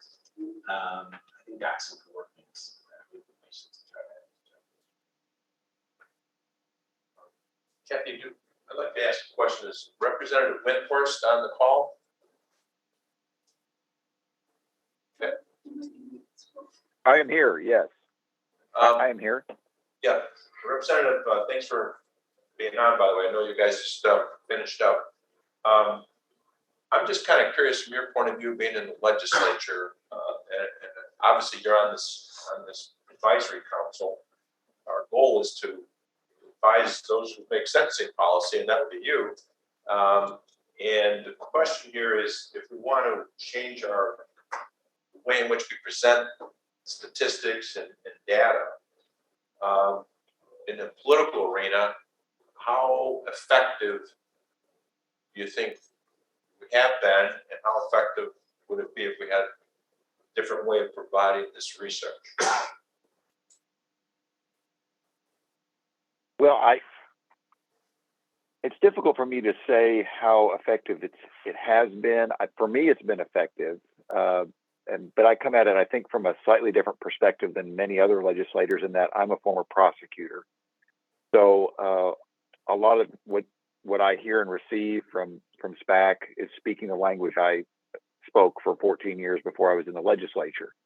So I think probably for me, I get a lot of value out of the information that's currently being presented, but I also acknowledge, it has been said here today, that there are a lot of gaps in the information that we can use, primarily because of the way our criminal justice system exists, with data from having state data with the Department of Corrections and ISP versus essentially county data, which is all over the map on how it's collected and distributed. I think probably for me, to answer that question, I should talk to other legislators and get their input. I think that would be a good thing for me to do, just to make sure that they feel comfortable with the information they're getting. I know in conversations I've had before today, SPAC is thought of very highly, and the information that's received from SPAC is received in a very positive way. In fact, as I sit here, I can't think of a time when anyone has expressed a negative view about the information presented, but they are also potentially coming from a perspective that where they only know what they're given and don't know the possibilities of what they could be receiving, if that makes sense. Right. So I agree with what we've heard here in this presentation. I agree with a large bit of what's been said. Were you involved in the negotiations on the Safe Neighborhood Reform Act? That was before my time. I was elected in 18 and was sworn in 19. But it was just renewed, I guess, for another year. Yes, and that's correct. What happened, that was that extension was included in our omnibus extension of sunset bill. So that was not, unfortunately, as you know from the legislature, a lot of times you get the last day there are bills that are run, and that bill probably had less than half an hour, 15 minutes of discussion, if that. And there were other sunset extensions. I don't want to try to guess the number, but there were many, probably over 10, that were included. It was more focused on extending sunsets than the specific ones that were extended. Yeah, you have to amend bills that are passed at 5 o'clock in the morning a lot, correct? Correct. Yes. Thank you. Okay, so Thank you. I'm gonna just ask you guys, what do you want to know? What do you think about, delving into this type of research? I mean, in one way, we have a year now where we could take a closer look at the first time weapons offender program. We could kind of figure looking at that as an example of one way that a year from now we could bring to the legislature a little bit more context about how the decisions were made for people who got it and didn't get it, and you know how the stakeholders feel about using it or not using it. So what do you guys, when you think about your work, what do you want to know that we might be able to flesh out a little bit more? I'm gonna call on people, so be ready. I'm gonna call on James Latoya because he's been with DOC longer. And he does a lot of analysis and we love talking to James.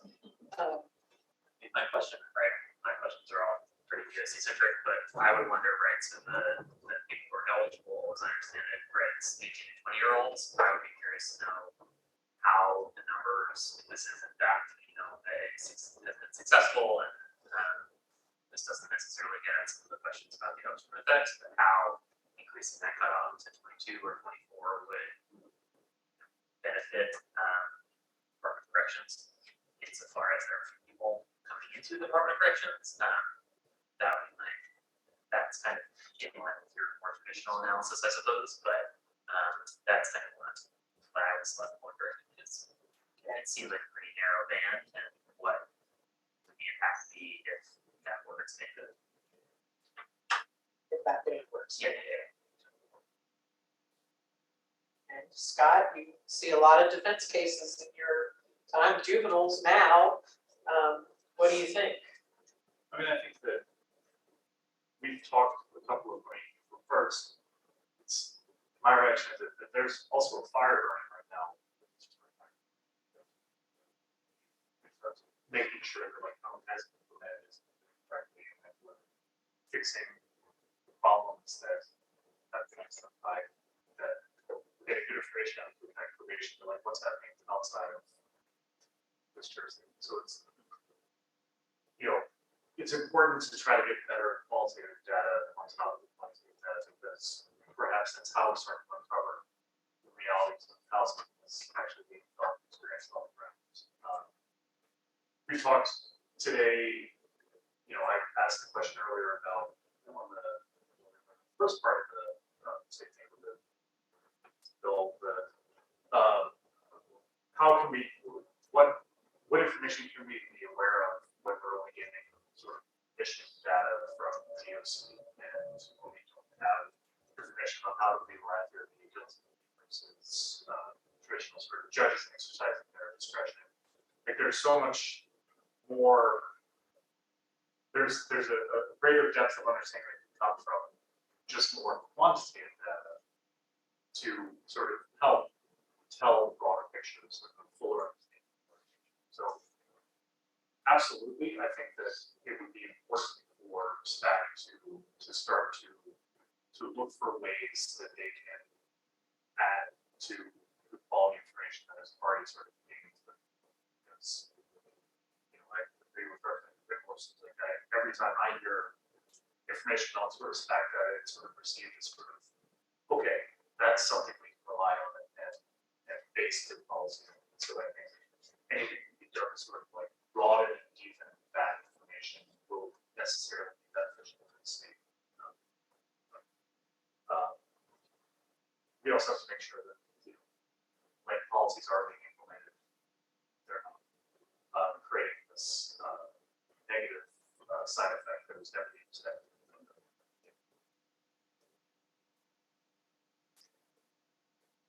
Christelle, I'll let you draw on all of your life experience and Well, I just mean from a violence prevention perspective, we should be looking at what's this going to do, not just for the young offenders, but also for the others. So let's speak up a little bit. For that program, so what are some of the things we can add? You know, there's some general criteria that we want to do, but are there additional things that would help our citizens? So is that something we can study? Even for the offenders, is keeping them in longer really making a difference? Probably not. So what's going to make a difference? Because I mean, we can do all of this, but if the goal is really violence prevention, we have to change how they respond, how we respond to them, and how they respond to the community. So really studying what's the missing piece, because again, you can keep them in for 6, 7, 20 years, and when they come back out and do the same thing, you can give these juveniles a second, or young people a second chance, and then they mess it up with another 2, 3 offenses. So the pieces are missing. And so there are additional programs, but there are different things that each one of these groups needs that's missing. They're missing it at certain points, they're missing it at longer points. What can we do to see what that is? And so I think the studies that Dr. Wolfman was doing with them, that's going to be helpful, but really taking that research beyond a numbers perspective, that's really going to be good. Don, I'm gonna skip you. Oh, yeah, I wanted to piggyback on Christelle's point with the information that quite possibly we're looking missing. If we're looking at, moving more towards qualitative data, then there might be some willingness to consider when this group, these 18 to 20-year-olds, come through the LP program, there might be, let me backtrack before I say that.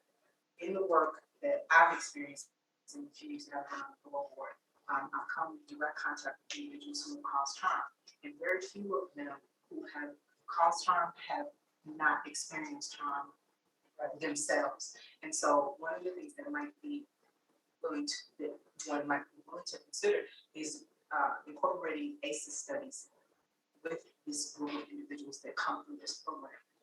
Do ACEs studies to at least get a clearer picture of the human side of who these people are, and not just focusing on the fact that they've committed a crime and we want to, put them into programs to use as programming that may or may not result in addressing the actual issues that put them in a position to want to cause harm to another one, or carrying weapons because there's a need to feel safe.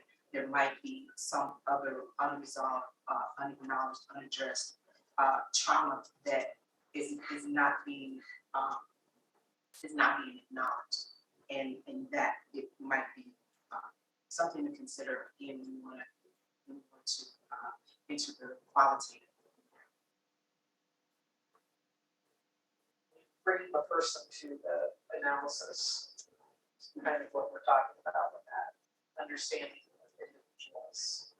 Right, and that's a mechanism to do so. Right, that's a mechanism. These studies are, I think we all are familiar.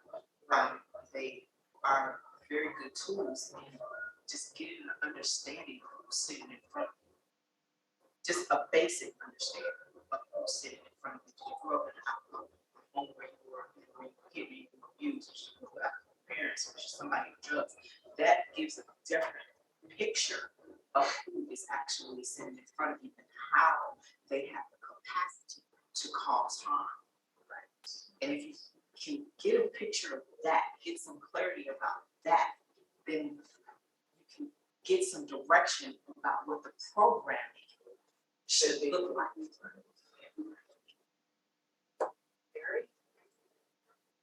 What struck me right is that perhaps not the primary benefit of doing more qualitative in-depth examination, like data collection, but it's essential that there's so many programs and policies are gaps and good intentions. And at the policy level, legislators come up with, well, we think this is going to work, we think this is going to work, but where things constantly, I think, run into an obstacle is on the implementation side. And I think that the discovery that that researchers found out is that the implementation of this law is one, inconsistent, and two, had some serious flaws.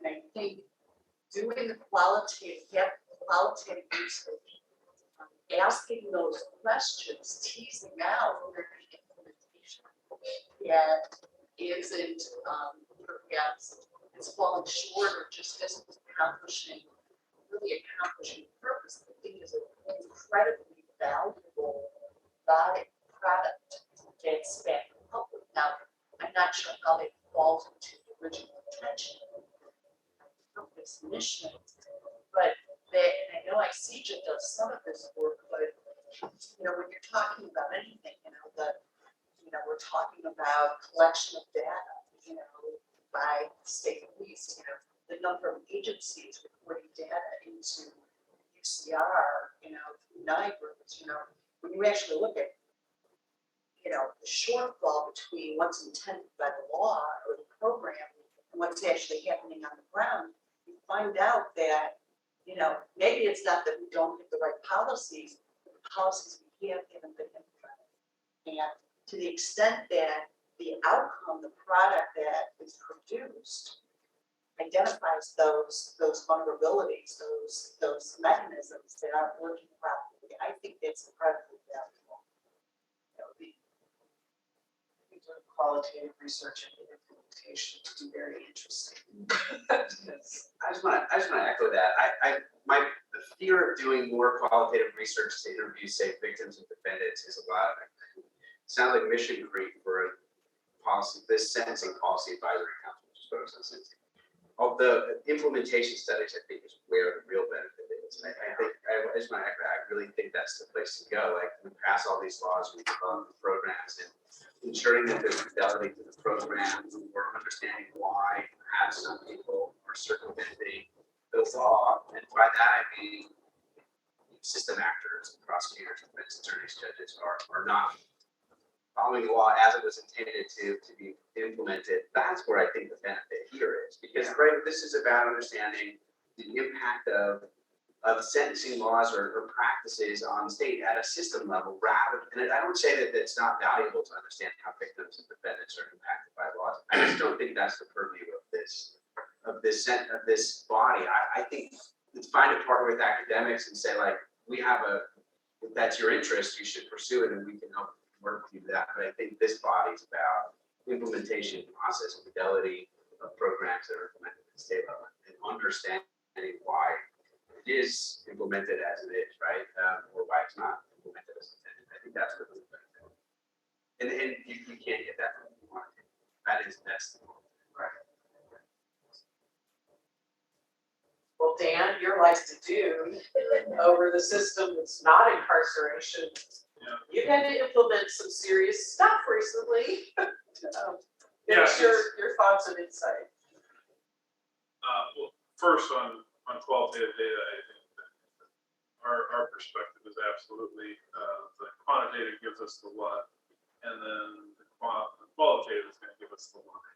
And so we can look at a lot of numbers, and then I'm sitting here looking at a number of them, saying, okay, so here appears to be a next step. So why is it that? And can we qualitative side provide that? Chief Davis had said the non-incarcerated side. What are they required to do? And so we have something in place that says, okay, they don't go here, but they go here. But yet, what do they do while they're over here? So they've been diverted, but now what do they do? And is that effective? And so to be able to start looking at those questions. So yes, I'm qualitative, and my concern is I think the variables and the directions that you would go with qualitative are infinite as far as the number of things you can do. So how do you prioritize and focus on which aspect? That would be an important question to work through. Because you're right, it's an infinite universe. And when you do decide to make that, if you do decide to go in that direction, are you putting up the right markers?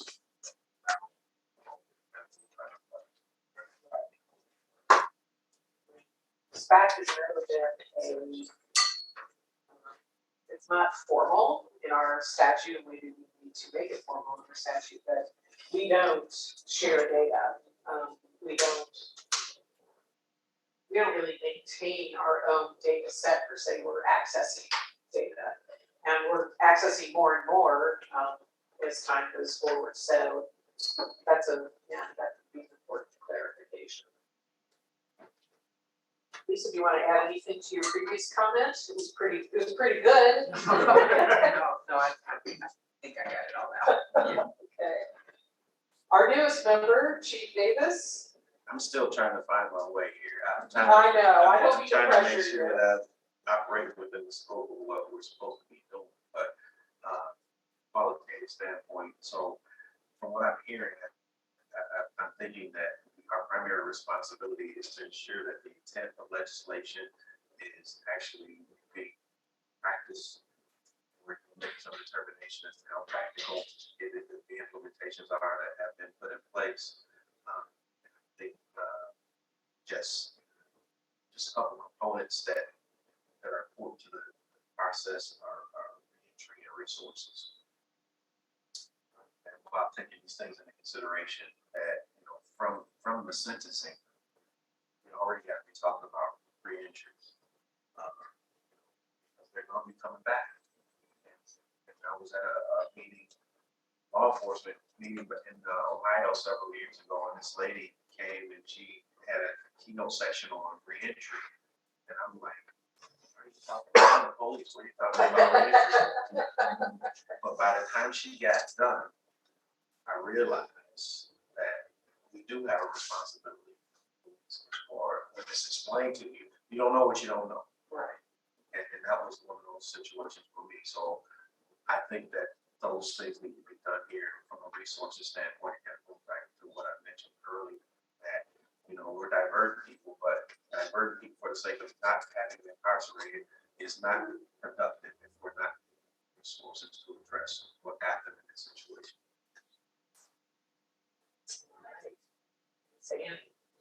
I have so many things going on in my head. But so in my own job, research director for the Cook County Sheriff's Office.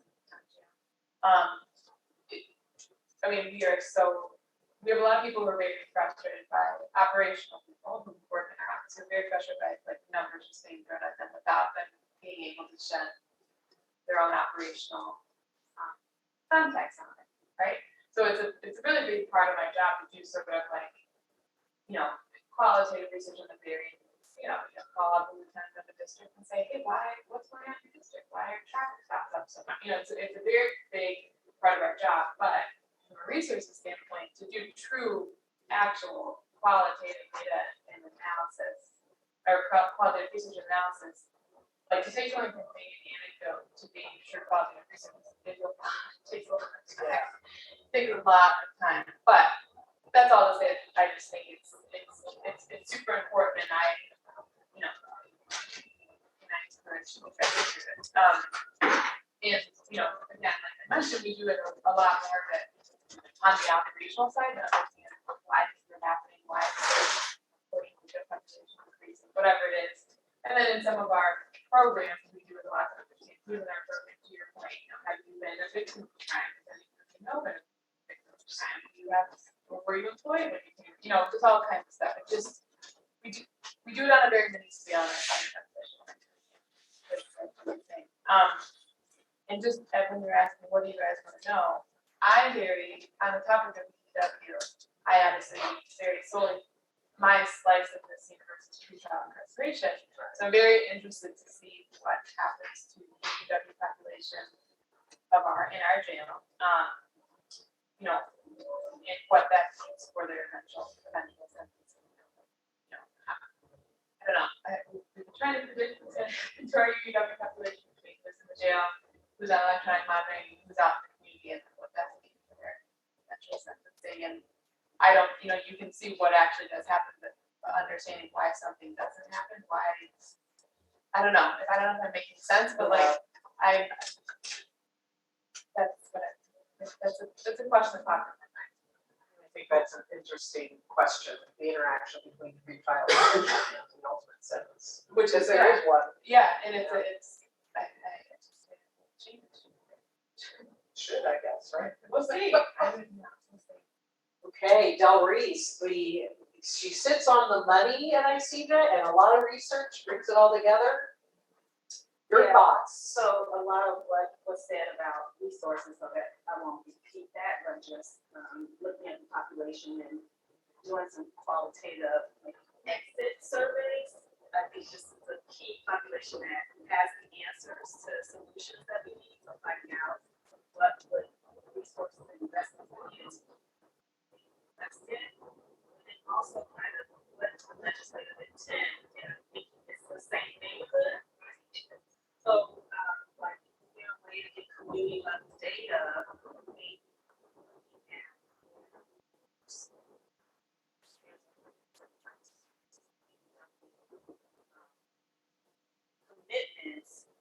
those communities feel safer?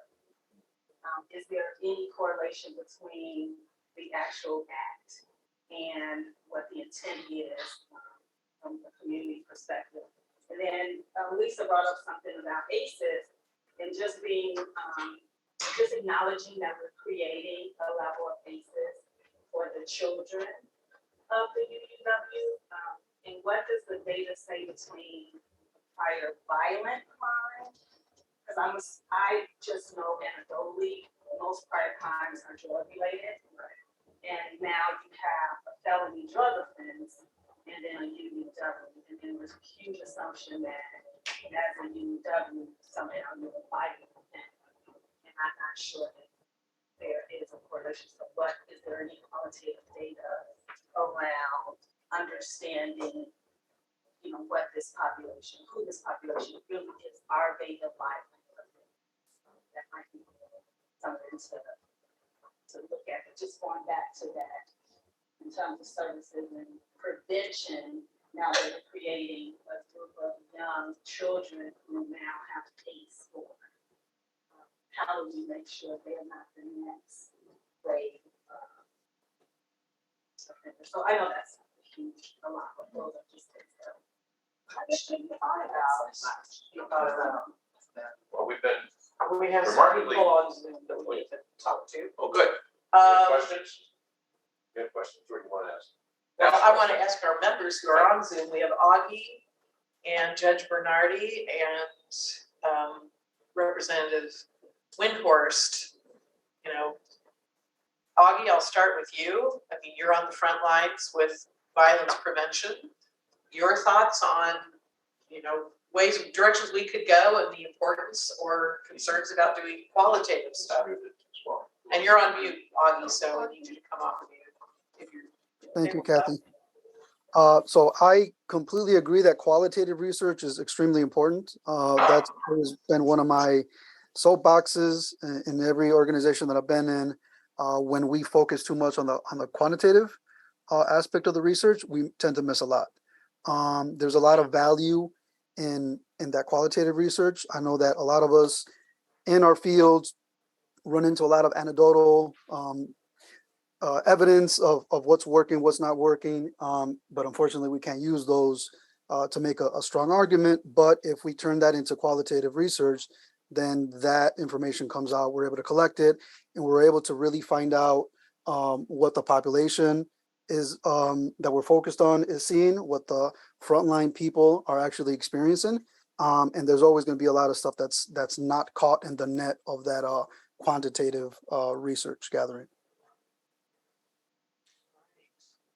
Judge Bernardi, I'm not sure we can get you to the point where we can hear you, but let's try. Can you hear now? Yes, excellent. Okay, well, this is a great discussion. I don't have a lot to add except my topical interest in my chat about restorative justice and whether more can be done with that. But I really do like the idea of having the legislators comment on what they would like to see, what would assist them. It sounds like we have a positive image there as it is, but I think that's another avenue to pursue. Beyond that, I don't have anything else to add. Thank you.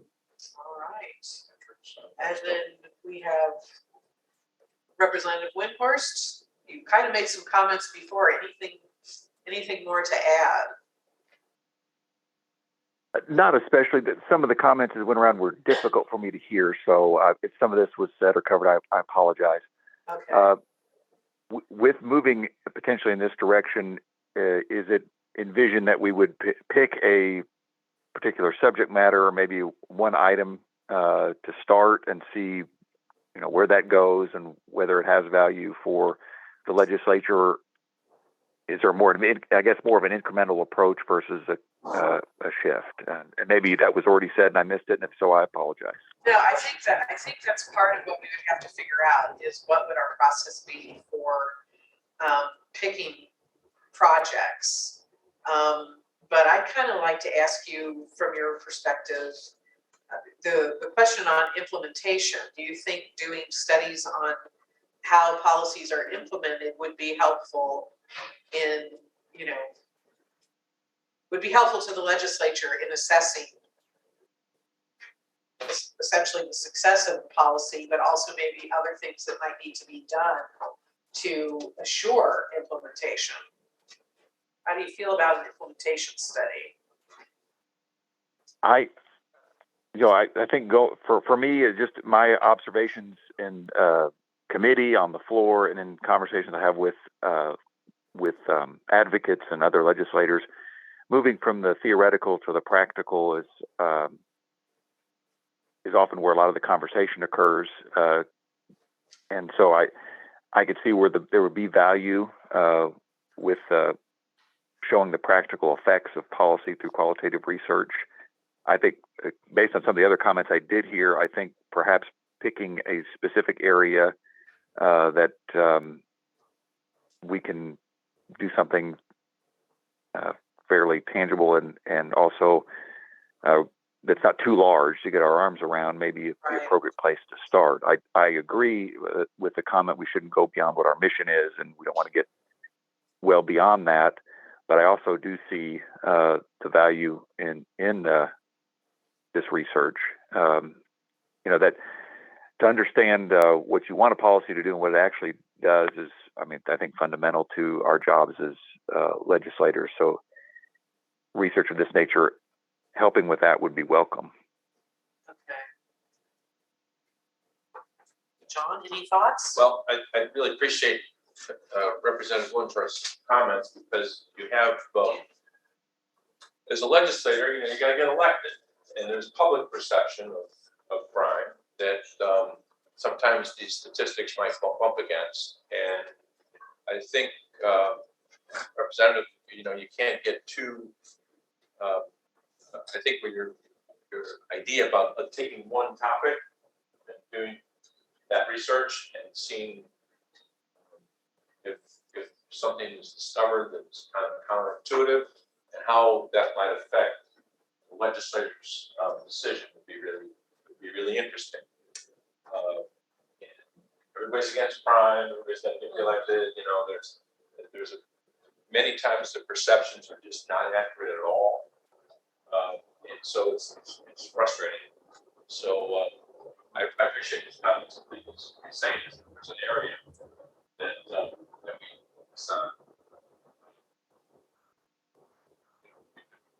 productive, and we have to bump up against the politics. So my takeaways, to summarize and make sure that I am accurately perceiving your feedback, is there's support for exploring integrated qualitative research into the work we do with acute attention to not allowing mission creep and not getting too far into too much squishiness.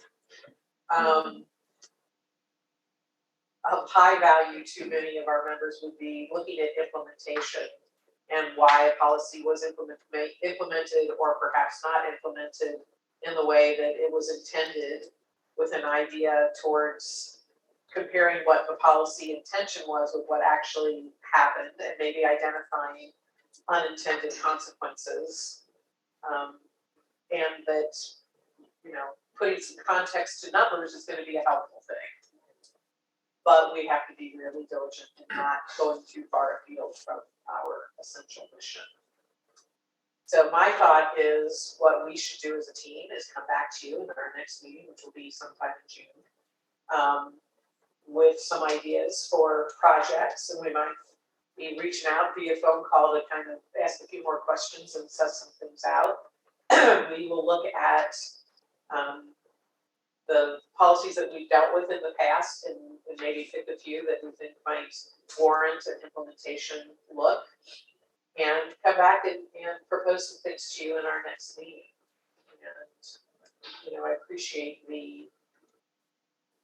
all of your thoughts, particularly your thoughts on protecting the mission that we currently have and what we've built, the work that we've done so far to date. So thank you for that, and I want to say welcome to Representative Slaughter, who came to us after kind of a busy day yesterday.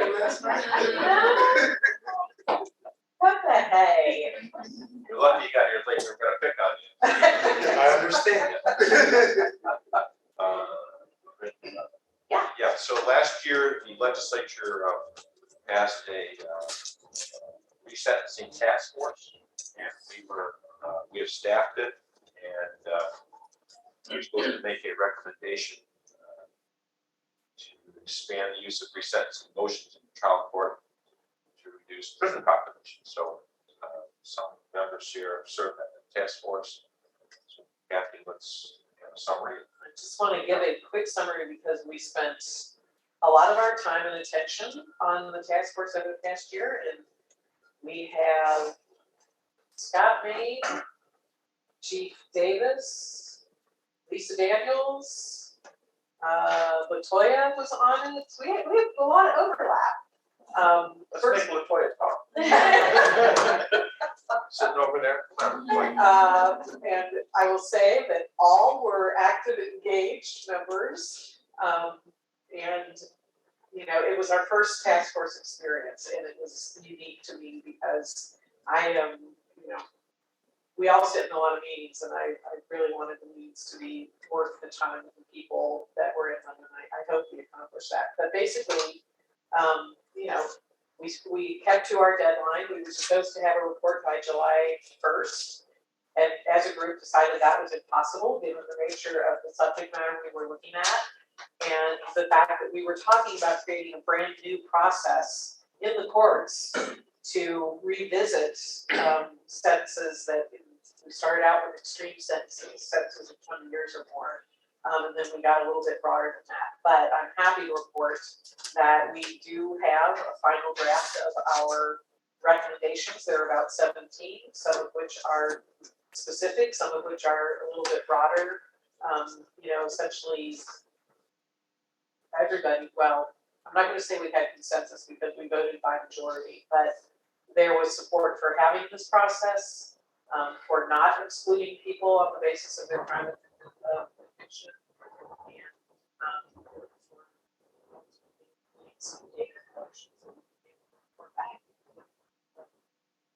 As with anything that is creating a new process that relies on judicial discretion to be exercised, it's impossible to understand the impact until we have a couple of years of data. But it certainly is it was an interesting process, and happy to report that we will have our report done by the end of the year. We have our last meeting next Friday to adopt the report and probably go to disband task force. And that's it. Anybody have any questions or any members want to make any comments? Okay. Yeah, no, this was really kind of a tip of the spear initiative. We're kind of national leaders. It's a brand new thing. We were looking at California model as well, which, and I don't think they got their initiative across the finish line, but it was looking at, I think, expanding the scope of who or what entities would have the authority to also make some of these decisions. So like the directors of state correctional departments, for example, I forgot some of the other entities. Since it's been effective, we have seen, Cook County State's Attorney Fox do some things. I think Lake County State's Attorney Reinhardt he is a proponent. I don't think he's filed any motions yet. Okay, but I think he's working. He was not averse. So one of the things, and even getting back to what President Trojan was talking about, interfacing policy with politics, this and that. Kind of getting this going, seeing what these cases are, what these situations are, I think will also be really just informative to how this is going to go. Again, the only kind of ones we've heard of are these first few couple. I don't know how many states attorney Fox did. She's done 2 so far. Okay. So long story short, I think there's a limited number, but some more that are in the hopper. So I don't know. It'll be interesting. It will be. I will actually add one thing talking about the petitions. There was an announcement in the Kalani Horizons newsletter in DOC of the resentencing task force and our desire to hear from people who were incarcerated. So we got about 350 letters. I'm surprised it wasn't more like 3,000, but, and I will say that it was, I did not read all of them personally, but our partners at Restore Justice and Kiara Eckhart, our fellow, did, they were all read. And we put a response in the newsletter apologizing for not being able to respond to all of them. But it was eye-opening to hear from people. There was one man who was, I think, 78 years old and has been in prison since he was 16, talking about how he knew, because he had a natural life sentence, he would not benefit from a resentencing process. But talking about the value of giving hope to people who might qualify for it, and that benefited him too. So it was wonderful to get those insights. And many people who wrote misunderstood and thought that we were resentencing them. But for those, the chair of the task force was Mark Salin, a retired judge from Cook County. And I looked at many of these petitions, some of which were supported by pretty significant evidence of, their history of DOC programming, et cetera, and talking with Judge Salem. We are going to forward those requests and petitions that we received that are supported by documentary evidence to the state's attorneys in the convicting counties, and just letting them know that, we received these erroneously, but encourage them to take a look and see if they can do that. So it was a very interesting, eye-opening experience, and I was very lucky. We were very lucky to have support from a volunteer attorney, hired from Sidney Austin. We had a person from Restore Justice that was the group that was the proponent of the bill, who was our point person on planning.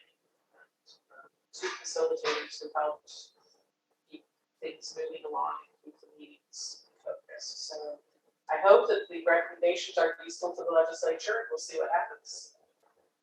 That's it for me. We do allow for public comment. I've been watching, and if there's any public comment, they should mention that now. Do we have anybody understand that? If you'd like to comment, I think you can just unmute yourself and speak up. Anybody from the public who's not on the board? Okay. As we say in the legislature, hearing none. We do have new business. Anyone have new business for us to consider? If not, then the next new business is to talk about the proposed meeting dates. It's got indicated June, September, and November. I think the November date we always should be conscious of. Representative Slaughter, a veto session scheduled in the legislature. June 16th, I'm sure you'll be going there. So that shouldn't pop up again for the legislature. And of course, it's September. So the dates proposed: June 16th, September 15th, November 17th. Does anybody have any ideas about those? Suggestions for changes? So that's quite some time away. That allows for the legislature to act. Legislature sworn in. And any other new business? We're pretty well on time here. 5 minutes early, have lunch. Have lunch. So we will, once again, Mary Morris wants to adjourn, so we will. I know. We got to start. I start. We are adjourned. It's time to eat. See you guys.